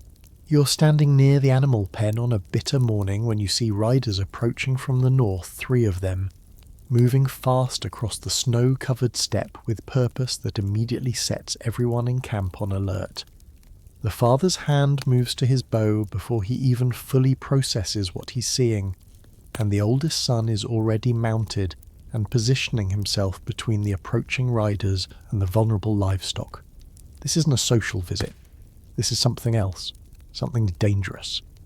And you're about to learn that life on the Mongol steppe isn't just a battle against nature, it's also navigating human threats that can materialize without warning from the endless grassland. The riders slow as they approach, which could mean peaceful intentions or could mean they're assessing the camp's defences before deciding whether to attack. Interclan raiding was a constant feature of steppe life, a way to acquire livestock, settle grievances, demonstrate martial prowess, or simply survive when your own resources fell short. Not every nomadic group was constantly at war. With every other group there were alliances, trading relationships, intermarriage between clans that created bonds of mutual obligation. But there were also feuds that lasted generations, territorial disputes over prime pastureland or water sources, and the simple reality that wealth on the steppe was mobile and therefore vulnerable to being taken by force. The lead rider raises his right hand in a gesture that appears peaceful, and after a tense moment, the father responds in kind. They exchange words you can't understand, but the body language suggests negotiation rather than immediate violence. The visitors are from a neighbouring clan, and they're requesting or perhaps demanding hospitality for the night. Refusing hospitality is a profound violation of steppe codes, but offering it to potential raiders means inviting danger directly into your camp. The father is calculating risks in real time, the diplomatic consequences of refusal versus the security risks of acceptance, all while maintaining the careful face of steppe masculinity that shows neither fear nor excessive welcome. He agrees, and the riders dismount. They're led into the ger, offered the seats of honour, presented with food and arag according to the elaborate hospitality protocols you've been slowly absorbing. But the atmosphere is tense, in ways you can feel even without understanding the language. The grandmother serves tea with both hands as always, but her movements are slightly stiffer than usual. The children are quiet, watching the visitors with wide eyes. The father and oldest son keep their weapons conspicuously close, not threatening exactly, but certainly not relaxed. You're witnessing diplomacy at its most precarious, where every gesture carries weight and a wrong move could trigger violence that would devastate everyone involved. Historians still argue whether Mongol society was fundamentally militaristic and raiding-based, or whether raiding was a relatively rare occurrence exaggerated by the empire-building period. Evidence suggests both patterns existed long periods of peaceful coexistence punctuated by violent conflicts, with a balance depending on environmental conditions, political leadership, and economic pressures. Dzud winters often triggered increased raiding as desperate families sought to replace lost livestock. Strong leaders could suppress internal raiding through force or diplomatic skill. Weak leadership meant more violence. The steppe's political stability was always fragile, always contingent. The visitors stay through the night, and you barely sleep, hyper-aware of these potentially dangerous strangers sharing the enclosed space of the ger. In the morning, they depart with elaborate farewells that might be genuine or might be performative, and only after they've disappeared over the horizon does the family collectively exhale. The father inspects the livestock carefully, counting heads, checking for any animals that might have been subtly marked for later theft. It's only after he's satisfied that nothing was taken that the household returns to something approaching normal rhythm. But the incident has reminded you of something you'd been able to temporarily forget. You have no idea how to defend yourself here. The Mongol composite bow is a weapon that requires years of training to use effectively. It's asymmetrical, designed to be shot from horseback, with a draw weight that would probably dislocate your shoulder if you tried to pull it fully. The arrows are precision instruments, each one valuable, fletched with specific feathers in specific patterns that affect flight characteristics. You've watched the oldest son practice loosing arrows from a moving horse, hitting targets at distances that seem impossible, and you know with absolute certainty that you couldn't replicate those skills with a decade of training, let alone the few months you've hypothetically survived here. The fighting techniques are equally foreign to you. Mongol warriors trained from childhood in wrestling, horsemanship, archery, and the coordinated tactics that made their armies nearly unstoppable.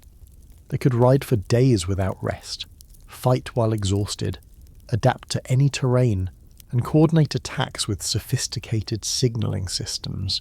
You can barely stay on a horse during calm conditions. In a raiding scenario, you'd be worse than useless, you'd be a liability. Someone others would have to protect while trying to defend themselves and the livestock. Do you remember action movies where the protagonist picks up a weapon and immediately becomes competent? Or video games where practice for a few hours makes you battle ready? That's fantasy. Comfortable fiction. Real martial skill requires years of physical conditioning, muscle memory development, tactical training, and the psychological hardening that lets you commit violence without hesitation. The Mongol children are already more dangerous than you'll ever be. Their small bodies containing warrior training you can't match with adult strength or modern determination. There's a quirky detail that military historians love. Mongol warriors supposedly practiced archery by shooting at targets while riding at full gallop, turning backward in the saddle to shoot behind them, the famous Parthian shot that terrified enemies across Eurasia. This wasn't just showing off, it was tactical brilliance that let warriors attack while retreating, turning pursuit into ambush. The level of horsemanship and archery skill required is almost superhuman by modern standards, achieved through training that began before children could walk and continued until they were too old to ride. The father begins teaching the oldest son more advanced combat techniques.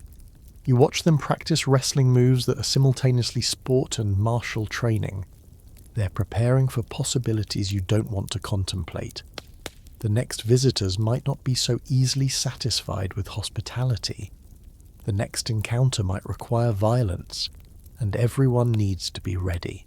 Even the grandmother knows how to use a knife effectively. You realize, watching her butcher a sheep carcass with strikes that are precise, powerful, and easily translatable to combat if necessary. You try practicing with a bow, using one of the older, less valuable ones, and it's humiliating. You can barely draw it halfway. Your technique is so poor that the arrows wobble and drop after maybe 20 meters, and your hands develop blisters within minutes. The 7-year-old girl watches your attempts with barely concealed amusement, then demonstrates proper form with an ease that makes your fumbling look even more pathetic. She's been shooting since she was 5. Her young muscles already trained in the specific motions required. Her eye-hand coordination developed through thousands of practice shots. You're starting at an age when neural plasticity has diminished, and body awareness is fixed in patterns learned from a completely different environment. The reality settles over you like the cold if violence comes. You're defenseless, not just unskilled, but fundamentally incapable of protecting yourself or contributing to collective defense. In modern life, you outsource security to police, militaries, legal systems, and the general assumption that violence is rare and controlled. Here, violence is always possible, often necessary, and entirely your personal responsibility. The family tolerates you, but if raiders come in force, you know what would happen. They'd fight to protect their own and their property, and you'd be abandoned or ignored because protecting you would mean sacrificing someone more valuable. It's not cruelty, it's survival mathematics, and you can't argue with the equation. The steppe has taught you many lessons. but this might be the most fundamental. Safety is never guaranteed. Peace is always temporary, and your ability to defend yourself determines your value to the community. You're failing that test completely, and there's no make-up exam, no extra credit, no appealing to a higher authority. There's just the next group of riders on the horizon, and the question of whether they're coming in peace or looking for targets. You're sitting by the fire feeling vaguely accomplished about finally mastering the art of not spilling tea when the 5-year-old boy walks past carrying a bucket of water that looks nearly as large as he is, and the illusion of competence evaporates instantly. This child, barely old enough for kindergarten in your world, is performing tasks with casual efficiency that you still struggle with after months of trying. He's not showing off or being pushed beyond his capabilities. This is simply normal for him, expected, unremarkable. And you're suddenly confronted with a humbling reality that Mongol children are more capable, more skilled, and more fundamentally competent at survival than you will ever be. The 7-year-old girl can ride better than most adults you've known. She mounts horses without assistance, guides them with subtle weight shifts and nearly invisible rein movements, and stays seated through gates that would have you tumbling off within seconds. She can also shoot a bow with alarming accuracy, milk animals without getting kicked, identify edible plants in summer, read weather patterns, track animals across terrain where you see no signs, and perform a dozen other skills that represent years of accumulated knowledge compressed into her small frame. She's been learning since she could walk, actually. Since before she could walk. Strapped to her mother's back while daily tasks were performed, absorbing information through osmosis before conscious memory even began. The oldest son, at 14, is functionally an adult by Steppe standards. He can manage the entire household if necessary, negotiate with neighbouring clans, make tactical decisions about grazing locations and movement timing, perform veterinary care on livestock, repair equipment, hunt game, defend against predators or raiders, and navigate vast distances using stars, landmarks, and accumulated spatial knowledge. He's not considered remarkable for his abilities, he's average. Meeting the baseline expectations of what a boy his age should know, you at presumably twice his age or more, are catastrophically below that baseline in every measurable category. The children speak multiple languages, Mongolian obviously, but also conversational ability in neighbouring dialects, and rudimentary understanding of trade languages that lets them communicate with passing merchants or visitors from distant regions. They're functionally multilingual out of necessity, learning through immersion and practical use rather than formal instruction. You can barely manage basic greetings in Mongolian, your pronunciation causing barely suppressed giggles when you attempt it.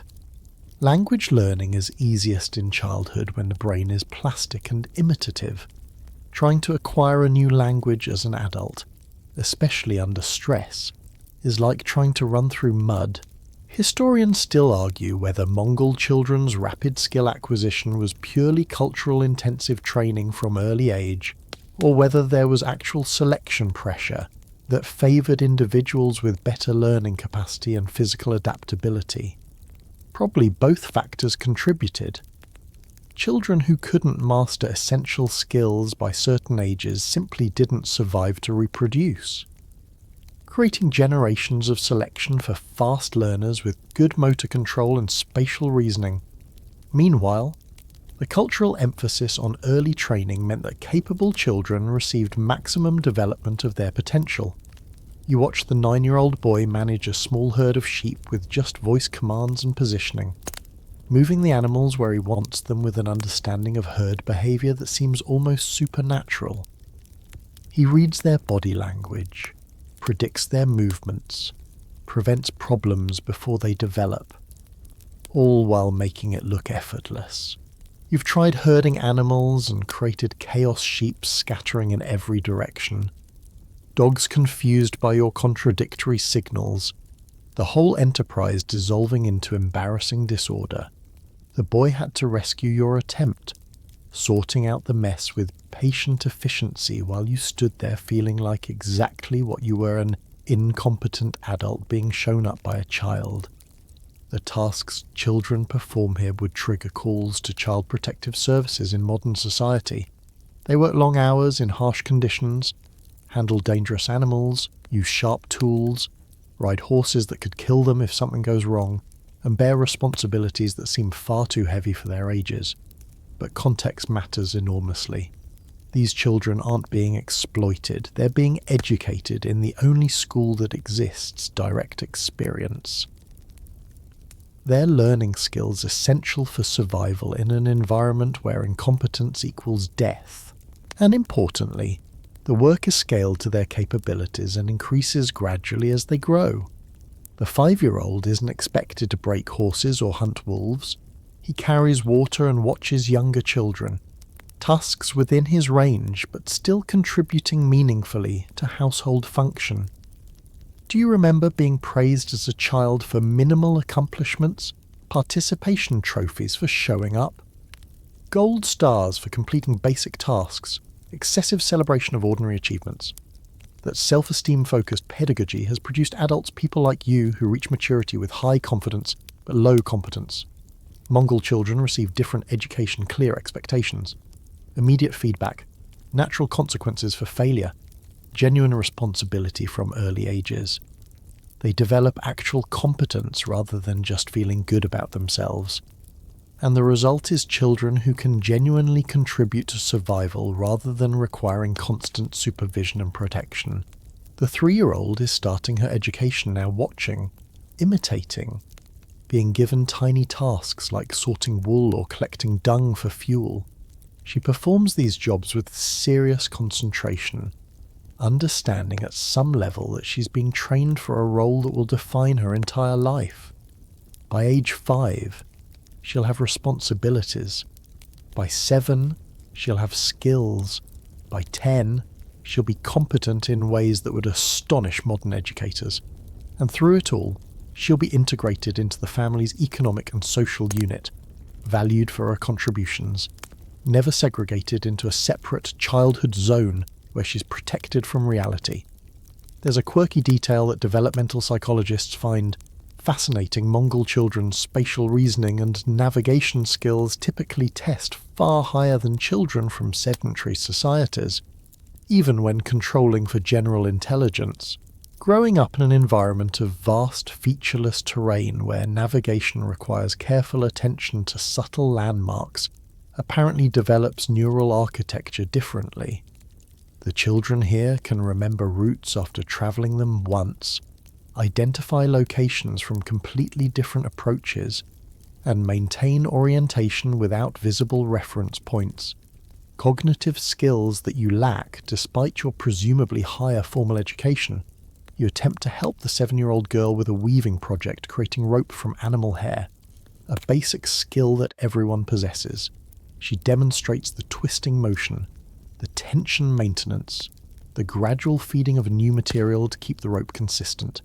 You try to replicate it and produce something that looks like a rope had an argument with itself and lost. She redoes your section without comment, her small fingers working with speed and precision that your adult hands can't match. It's not just practice, though. She has vastly more of that than you. It's also that her neural pathways were laid down during optimal learning periods, while yours are trying to accommodate new skills with brain architecture designed for different purposes. The cumulative effect of all this is profoundly humbling.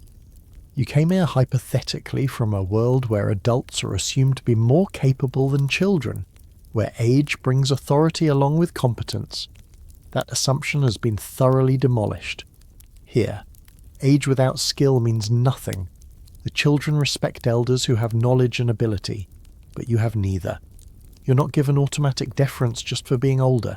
You're given the patient tolerance reserved for the impaired and incompetent, which is exactly what you are by Steppe standards.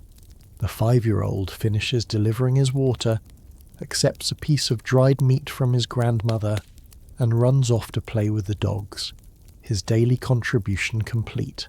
You're still sitting by the fire, having contributed nothing today except consumption of resources, a child has outworked, outskilled, and outvalued you before mid-morning. It's a lesson in competence that your modern education never prepared you for. Age doesn't equal ability. Comfort doesn't equal strength. And academic knowledge doesn't replace practical skill. The children here are being forged into survivors. You're just here, occupying space, burning calories, a curiosity at best and a burden at worst. The grandmother is performing a ritual you've witnessed several times now but never fully understood, taking pieces of food and airag and flinging them skyward with specific gestures while murmuring words that sound like prayers or invocations. Drops of milk land on the ground near the gear's entrance.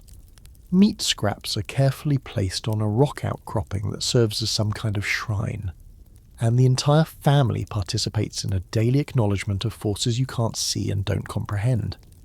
You're standing in a landscape thick with spiritual significance that's completely invisible to your secular modern sensibilities, and you're realizing that your ignorance extends beyond practical skills into the realm of belief systems that govern how these people understand reality itself. Tengri eternal blue sky is the supreme deity in traditional Mongol cosmology, an overarching divine force associated with the heavens, fate, and the natural order. But Tengri isn't worshipped like the personal gods of Christianity or Islam. The relationship is more complex, more integrated with shamanic practices and ancestor veneration and animistic beliefs about spirits inhabiting landscape features. Every mountain has a spirit. Every river contains sacred force. The steppe itself is alive with entities that require respect, offerings, and careful navigation of taboos you don't know exist until you've already violated them. The family makes offerings to on-gone ancestor spirits who maintain connection with living descendants and can provide protection, guidance, or punishment depending on how they're treated. Small felt figures hang inside the gear, representations of these ancestors, and you've watched family members speak to them casually, updating them on daily events, requesting assistance with problems, maintaining relationships with the dead as if they're simply residing in a different location rather than a different state of existence. Your modern worldview, which treats death as a final boundary and ancestors as memories rather than active participants, is fundamentally incompatible with this understanding. The shaman visits occasionally a weathered individual whose gender seems deliberately ambiguous or transcendent of binary categories, wearing layers of leather decorated with metal ornaments that jingle with every movement. The shaman enters altered states through drumming and chanting, communicates with spirits on behalf of the community, diagnoses illnesses with spiritual as well as physical causes, and performs rituals that blend what you'd separate into categories of religion, medicine, psychology, and entertainment. You watch these performances with a confused fascination of someone watching a tradition so foreign it might as well be from another planet.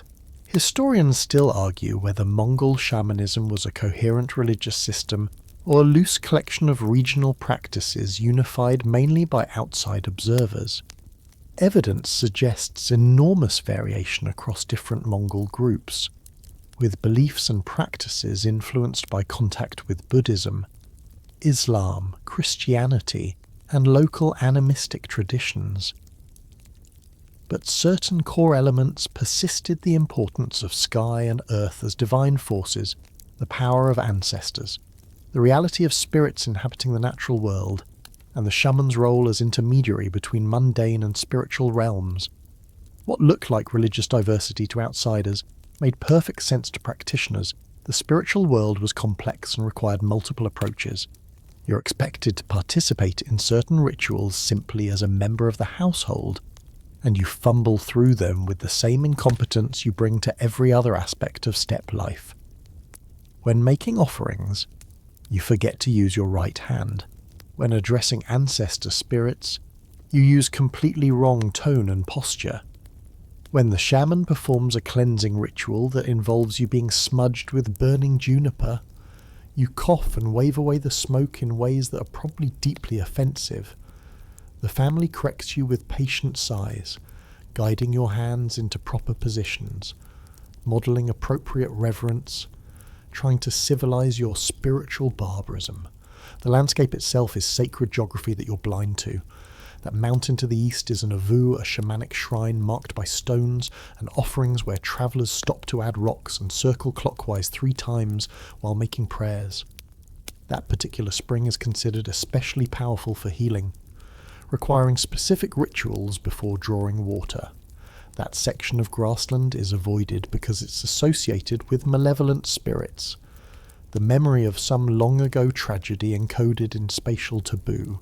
The family navigates this invisible map of sacred and profane spaces automatically, their movements guided by generations of accumulated spiritual knowledge. You blunder through it like someone walking through a house at night with all the lights off, constantly bumping into furniture you can't see. Do you remember finding a religion quaint or primitive? Viewing spiritual beliefs as evolutionary holdovers that educated modern people have progressed beyond, that intellectual superiority is evaporating as you realise these beliefs serve multiple functions simultaneously. They provide psychological comfort in a harsh environment where control is limited and suffering is constant. They encode practical knowledge in memorable, narrative-form taboos against certain behaviours that have concrete survival benefits. They create social cohesion through shared ritual and belief. They offer explanatory frameworks for phenomena that might otherwise seem random and terrifying. Whether the spirits are real in an objective sense matters less than whether the belief system works functionally. And it clearly does for the people who practice it. The grandmother teaches you how to properly respect the fire, never point your feet at it, never throw trash in it. Never let it die completely because fire contains sacred energy that must be maintained. These aren't just superstitions, they're cultural technologies for ensuring important practices continue. Keeping fire alive means you don't have to restart it in harsh conditions. Not contaminating it with trash means cleaner burning and less contamination of living space. The spiritual explanation and practical benefit are woven together inseparably, making it almost impossible to extract one from the other. There's a quirky detail that religious studies scholars love. Mongol spiritual practices were remarkably tolerant and syncretistic, incorporating elements from Buddhism, Nestorian Christianity, Islam, and various shamanic traditions without seeing contradiction.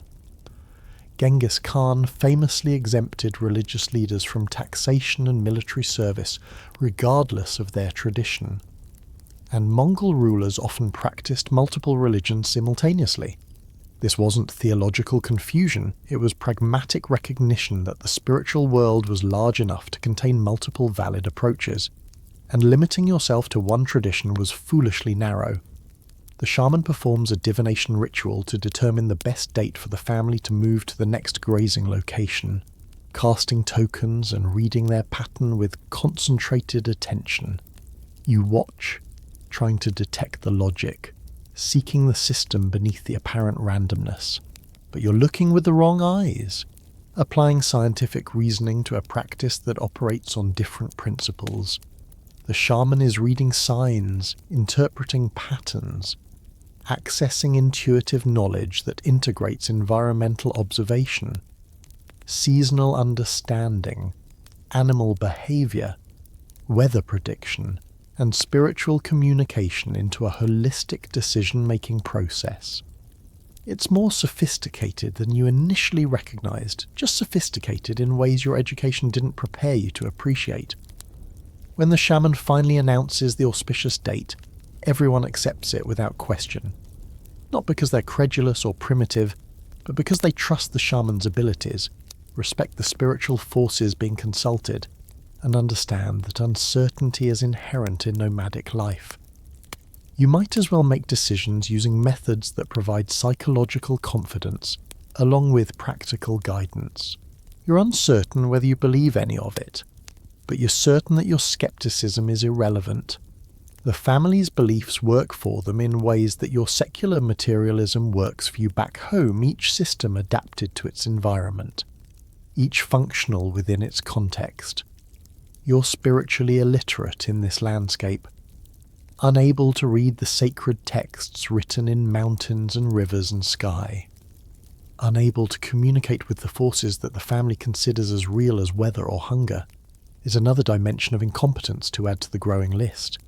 Another way you're fundamentally unprepared for this life. You can't ride, can't fight, can't work efficiently, can't speak the language, can't understand the social codes, and now it's clear you can't even perceive the spiritual reality that structures how these people understand their existence. You're not just physically displaced, you're metaphysically lost, wandering through a world whose deeper meanings remain completely opaque to your modern, materialist consciousness. You're sitting with the family around the evening fire, exhausted from another day of minimal contribution and maximum incompetence. When the father begins telling stories to the children, you can't understand the words, but you recognize the cadence, the dramatic pauses, the children's rapt attention. He's recounting history or maybe legend. The distinction blurs here, and from the gestures and the few cognates you've picked up, you realize he's talking about Genghis Khan, about the conquests, about the empire that once stretched from the Pacific to the Mediterranean, and suddenly you're connecting the harsh, brutal, nearly impossible life you've been failing at, the historical achievement that once made these nomads masters of the largest contiguous land empire in human history. The same skills that are defeating you daily are the exact skills that defeated civilizations. The question that's been nagging at you since you arrived suddenly crystallizes. How did these people, living in conditions that would kill you within weeks, conquer everyone else? The answer you're beginning to understand is that the harsh environment wasn't their weakness, it was their weapon. Every challenge that's been breaking you is simultaneously training them. The extreme temperatures built cold tolerance that let Mongol armies campaign through winters that forced enemies into hibernation. The protein-heavy diet created soldiers who could survive on preserved meat and milk, requiring no supply lines for grain or vegetables.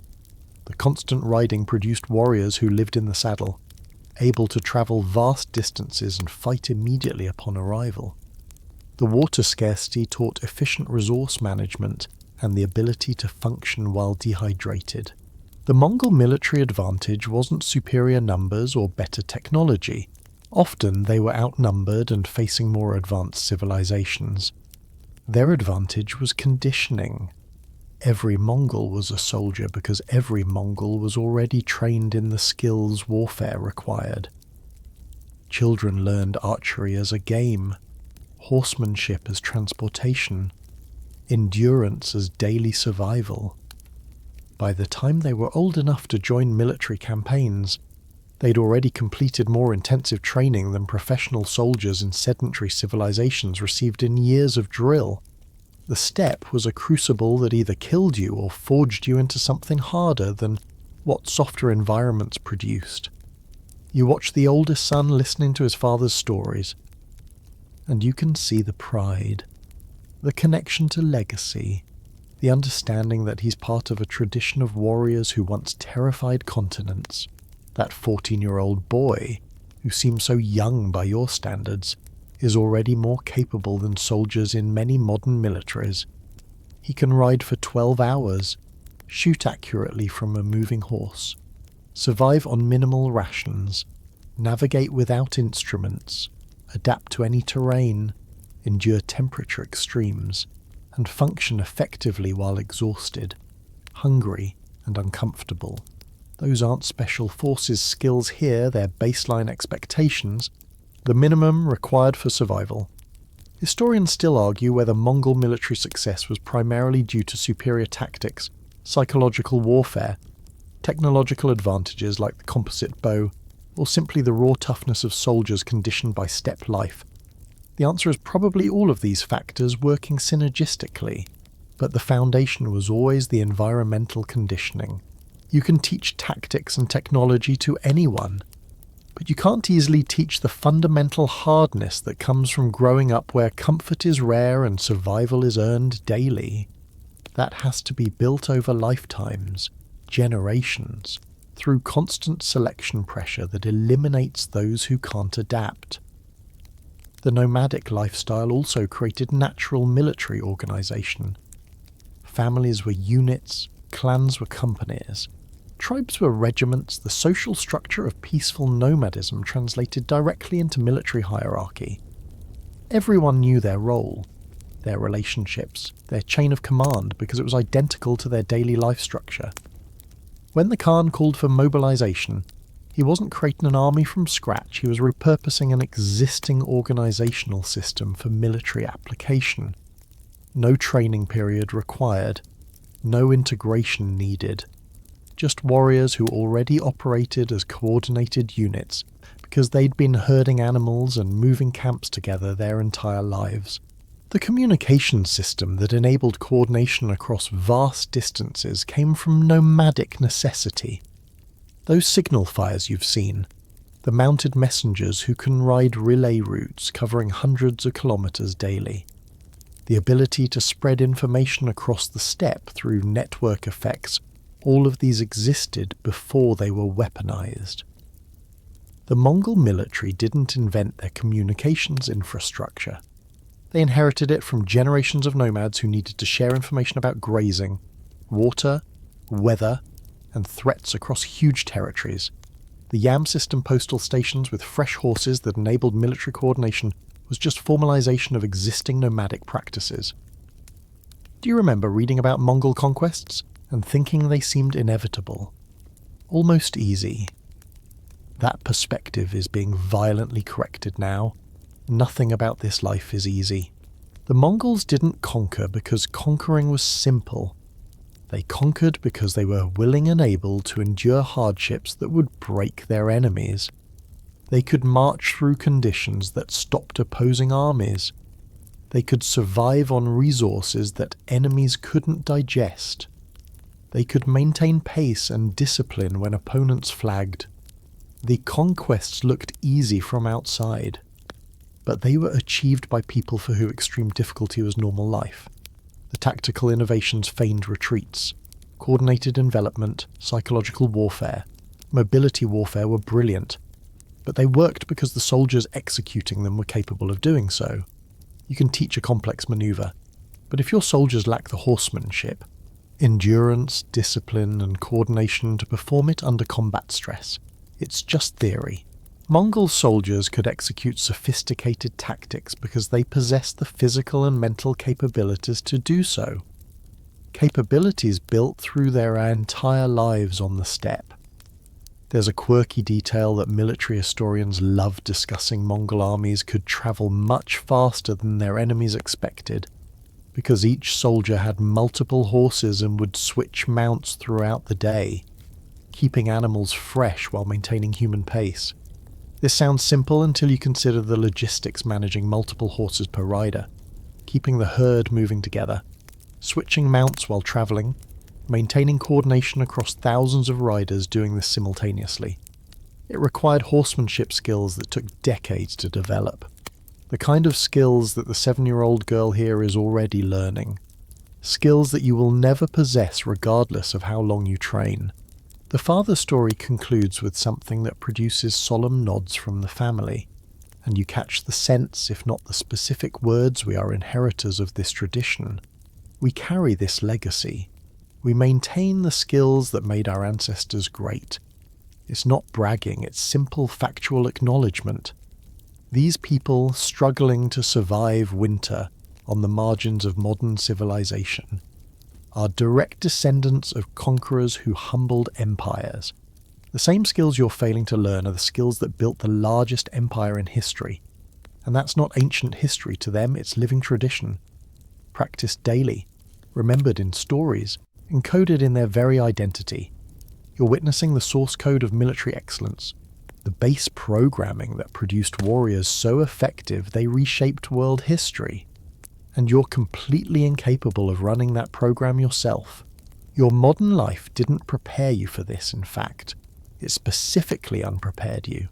trading hardness for comfort, resilience for convenience, adaptability for specialization. The Mongols conquered because the steppe made them into weapons before they ever picked one up. You couldn't survive a week here alone, let alone conquer anything. The distance between you and them isn't just centuries or cultures, it's fundamentally different calibration of what human beings can endure, achieve, and become when shaped by an environment that accepts nothing less than excellence. The wind has finally died down after days of relentless battering, and you step outside the gyre into a night so clear and cold it feels like the universe itself has moved closer to Earth. The stars are overwhelming, not the handful of bright points you might see through light pollution back home, but thousands upon thousands of them, the Milky Way stretching across the sky like a river of light, so dense and vivid it seems three-dimensional. You can see why the ancient peoples called it the Sky River and built entire cosmologies around what they observed here. This is the sky humans saw for hundreds of thousands of years before electric light stole it away, and you're standing beneath it now, exhausted, humbled, and fundamentally changed by months of failing to survive in an environment that should have killed you dozens of times over. Your body has been transformed in ways both visible and invisible. You've lost significant weight, though some of that is muscle mass your modern diet and lifestyle built, but steppe life doesn't maintain. Your hands are calloused, scarred, permanently roughened by work you're still not particularly good at but perform daily anyway. Your face is weathered, skin darkened and toughened by constant exposure to wind, sun and temperature extremes. You walk differently now, more carefully, more consciously. Aware that injury here has consequences modern healthcare won't magically repair. You're not a steppe nomad, not even close. But you're also not quite the person who arrived here anymore. The steppe has carved away some of your softness, replacing it with scar tissue and grudging competence in a few basic tasks. The family has kept you alive through patience, generosity, and probably significant cost to themselves. Every meal you ate was food they didn't. Every warm place by the fire was space they shared. Every moment spent teaching or correcting you was time diverted from more productive activities. You've been a burden, consistently, and yet they've maintained you through winter, through illness, through your endless incompetence. Partly this reflects the steppe code of hospitality, which treats guests as sacred responsibilities. Partly it's recognition that you're genuinely helpless and abandoning you would be murder, but you suspect there's also some curiosity, some amusement even, at watching someone so profoundly unsuited to this life attempt to navigate it. You've learned things you couldn't have learned any other way. Not just practical skills though, you can now, awkwardly, perform some basic tasks but deeper lessons about human capacity and limitation. You've learned that comfort is a luxury, not a right, and its absence doesn't necessarily destroy you, even though it constantly feels like it might. You've learned that your body can endure more than you thought possible, while simultaneously being more fragile than you realized in ways that matter. You've learned that competence is context-dependent. Your education and skills that seem so valuable in modern life mean almost nothing here, while capabilities you never developed turn out to be essential for survival. The grandmother calls you inside there's tea. There's always tea. That bitter, salty, fatty beverage that you've learned to tolerate, if not exactly enjoy. You duck back into the gear's warmth, such as it is, and take your usual place by the fire. The family is gathered as they are every evening, the children drowsy, the adults performing small maintenance tasks while socializing. The whole scene so domestic and ordinary that you sometimes forget how extraordinary it actually is. These people are living essentially the same life their ancestors lived 1,000 years ago, maintaining traditions and skills that most of humanity has abandoned in favour of modernity's comforts and complexities. Historians still argue whether the nomadic lifestyle will survive the 21st century, as modernisation, climate change, and economic pressures push more families toward urban settlement. Many young people are leaving the steppe for cities, attracted by easier lives, modern amenities, education, and opportunities that herding livestock can't provide. The skills you've been failing to learn may be dying skills, preserved by fewer people each generation, potentially disappearing entirely within your lifetime, which makes your failure somehow more poignant. You couldn't master a way of life that's already vanishing, couldn't rise to a challenge that might not even exist for much longer. But tonight in this with this family, the ancient patterns continue. The fire burns dung fuel gathered from animals that descended from the same herds that fed Genghis Khan's armies. The felt walls are made using techniques unchanged for millennia. The social bonds, the hospitality codes, the spiritual practices, the relationship with landscape and livestock, all of it persists, carried forward by people who choose this hard life over easier alternatives, who maintain these traditions because they believe they matter, because this is who they are.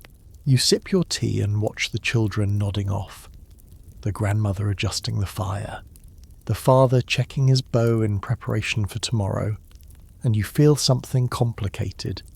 Gratitude for being allowed to witness this life even as you failed to master it. Respect for capabilities you'll never possess, and a strange sadness that comes from understanding how thoroughly modern comfort has unfitted you for the existence that was normal for most of human history. You wouldn't last a day alone on the Mongol steppe, you've definitively proven that. But through months of failure, supervision, and the generosity of people tougher than you'll ever be, you've lasted longer than you thought possible, learning that survival isn't about individual prowess, but about community, knowledge transmission, and the accumulated wisdom of generations who solved problems you didn't know existed. The fire burns lower, and the family begins settling for sleep. You arrange yourself on your sleeping platform, adding layers against the cold that will deepen through the night. Outside, the wind is picking up again, it never truly stops here, and you can hear the animals settling, the dogs patrolling, the constant ambient sounds of life being maintained against environments that doesn't care whether humans survive or not. You close your eyes, knowing tomorrow will bring more challenges you're barely equipped to handle, more demonstrations of your limitations, more patient corrections from children who are more competent than you. But you also know, with certainty earned through bitter experience, that humans are simultaneously more fragile and more resilient than modern life lets us remember. We're fragile without our technologies, our infrastructure, our complex support systems. Remove those and most of us would perish quickly, as you nearly did. But we're also resilient in ways that comfort obscures, capable of enduring hardships we think would destroy us, adapting to circumstances we imagine are impossible, learning skills we assume we could never master. The Mongol steppe doesn't make exceptions, doesn't grade on a curve, doesn't care about your feelings or your modern sensibilities. It simply exists in its harshness, and you either meet its demands or you fail. You met some of them, barely, with enormous help, and that unlikely survival, maintained through winter against odds that should have killed you, is its own kind of victory. Not the victory of conquest or mastery, but the smaller, quieter victory of not dying, of learning humility, of witnessing a way of life so different from your own that it expanded your understanding of what human existence can be. The steppe defeated you in every meaningful way, but it also taught you lessons that no other environment could provide. And as sleep claims you, wrapped in wool and felt against the infinite cold, you carry those lessons with you into dreams where perhaps, finally, you ride smoothly across the grassland, competent and confident, living a fantasy version of a life you could never actually manage, but can at least imagine now with the respect and understanding it deserves.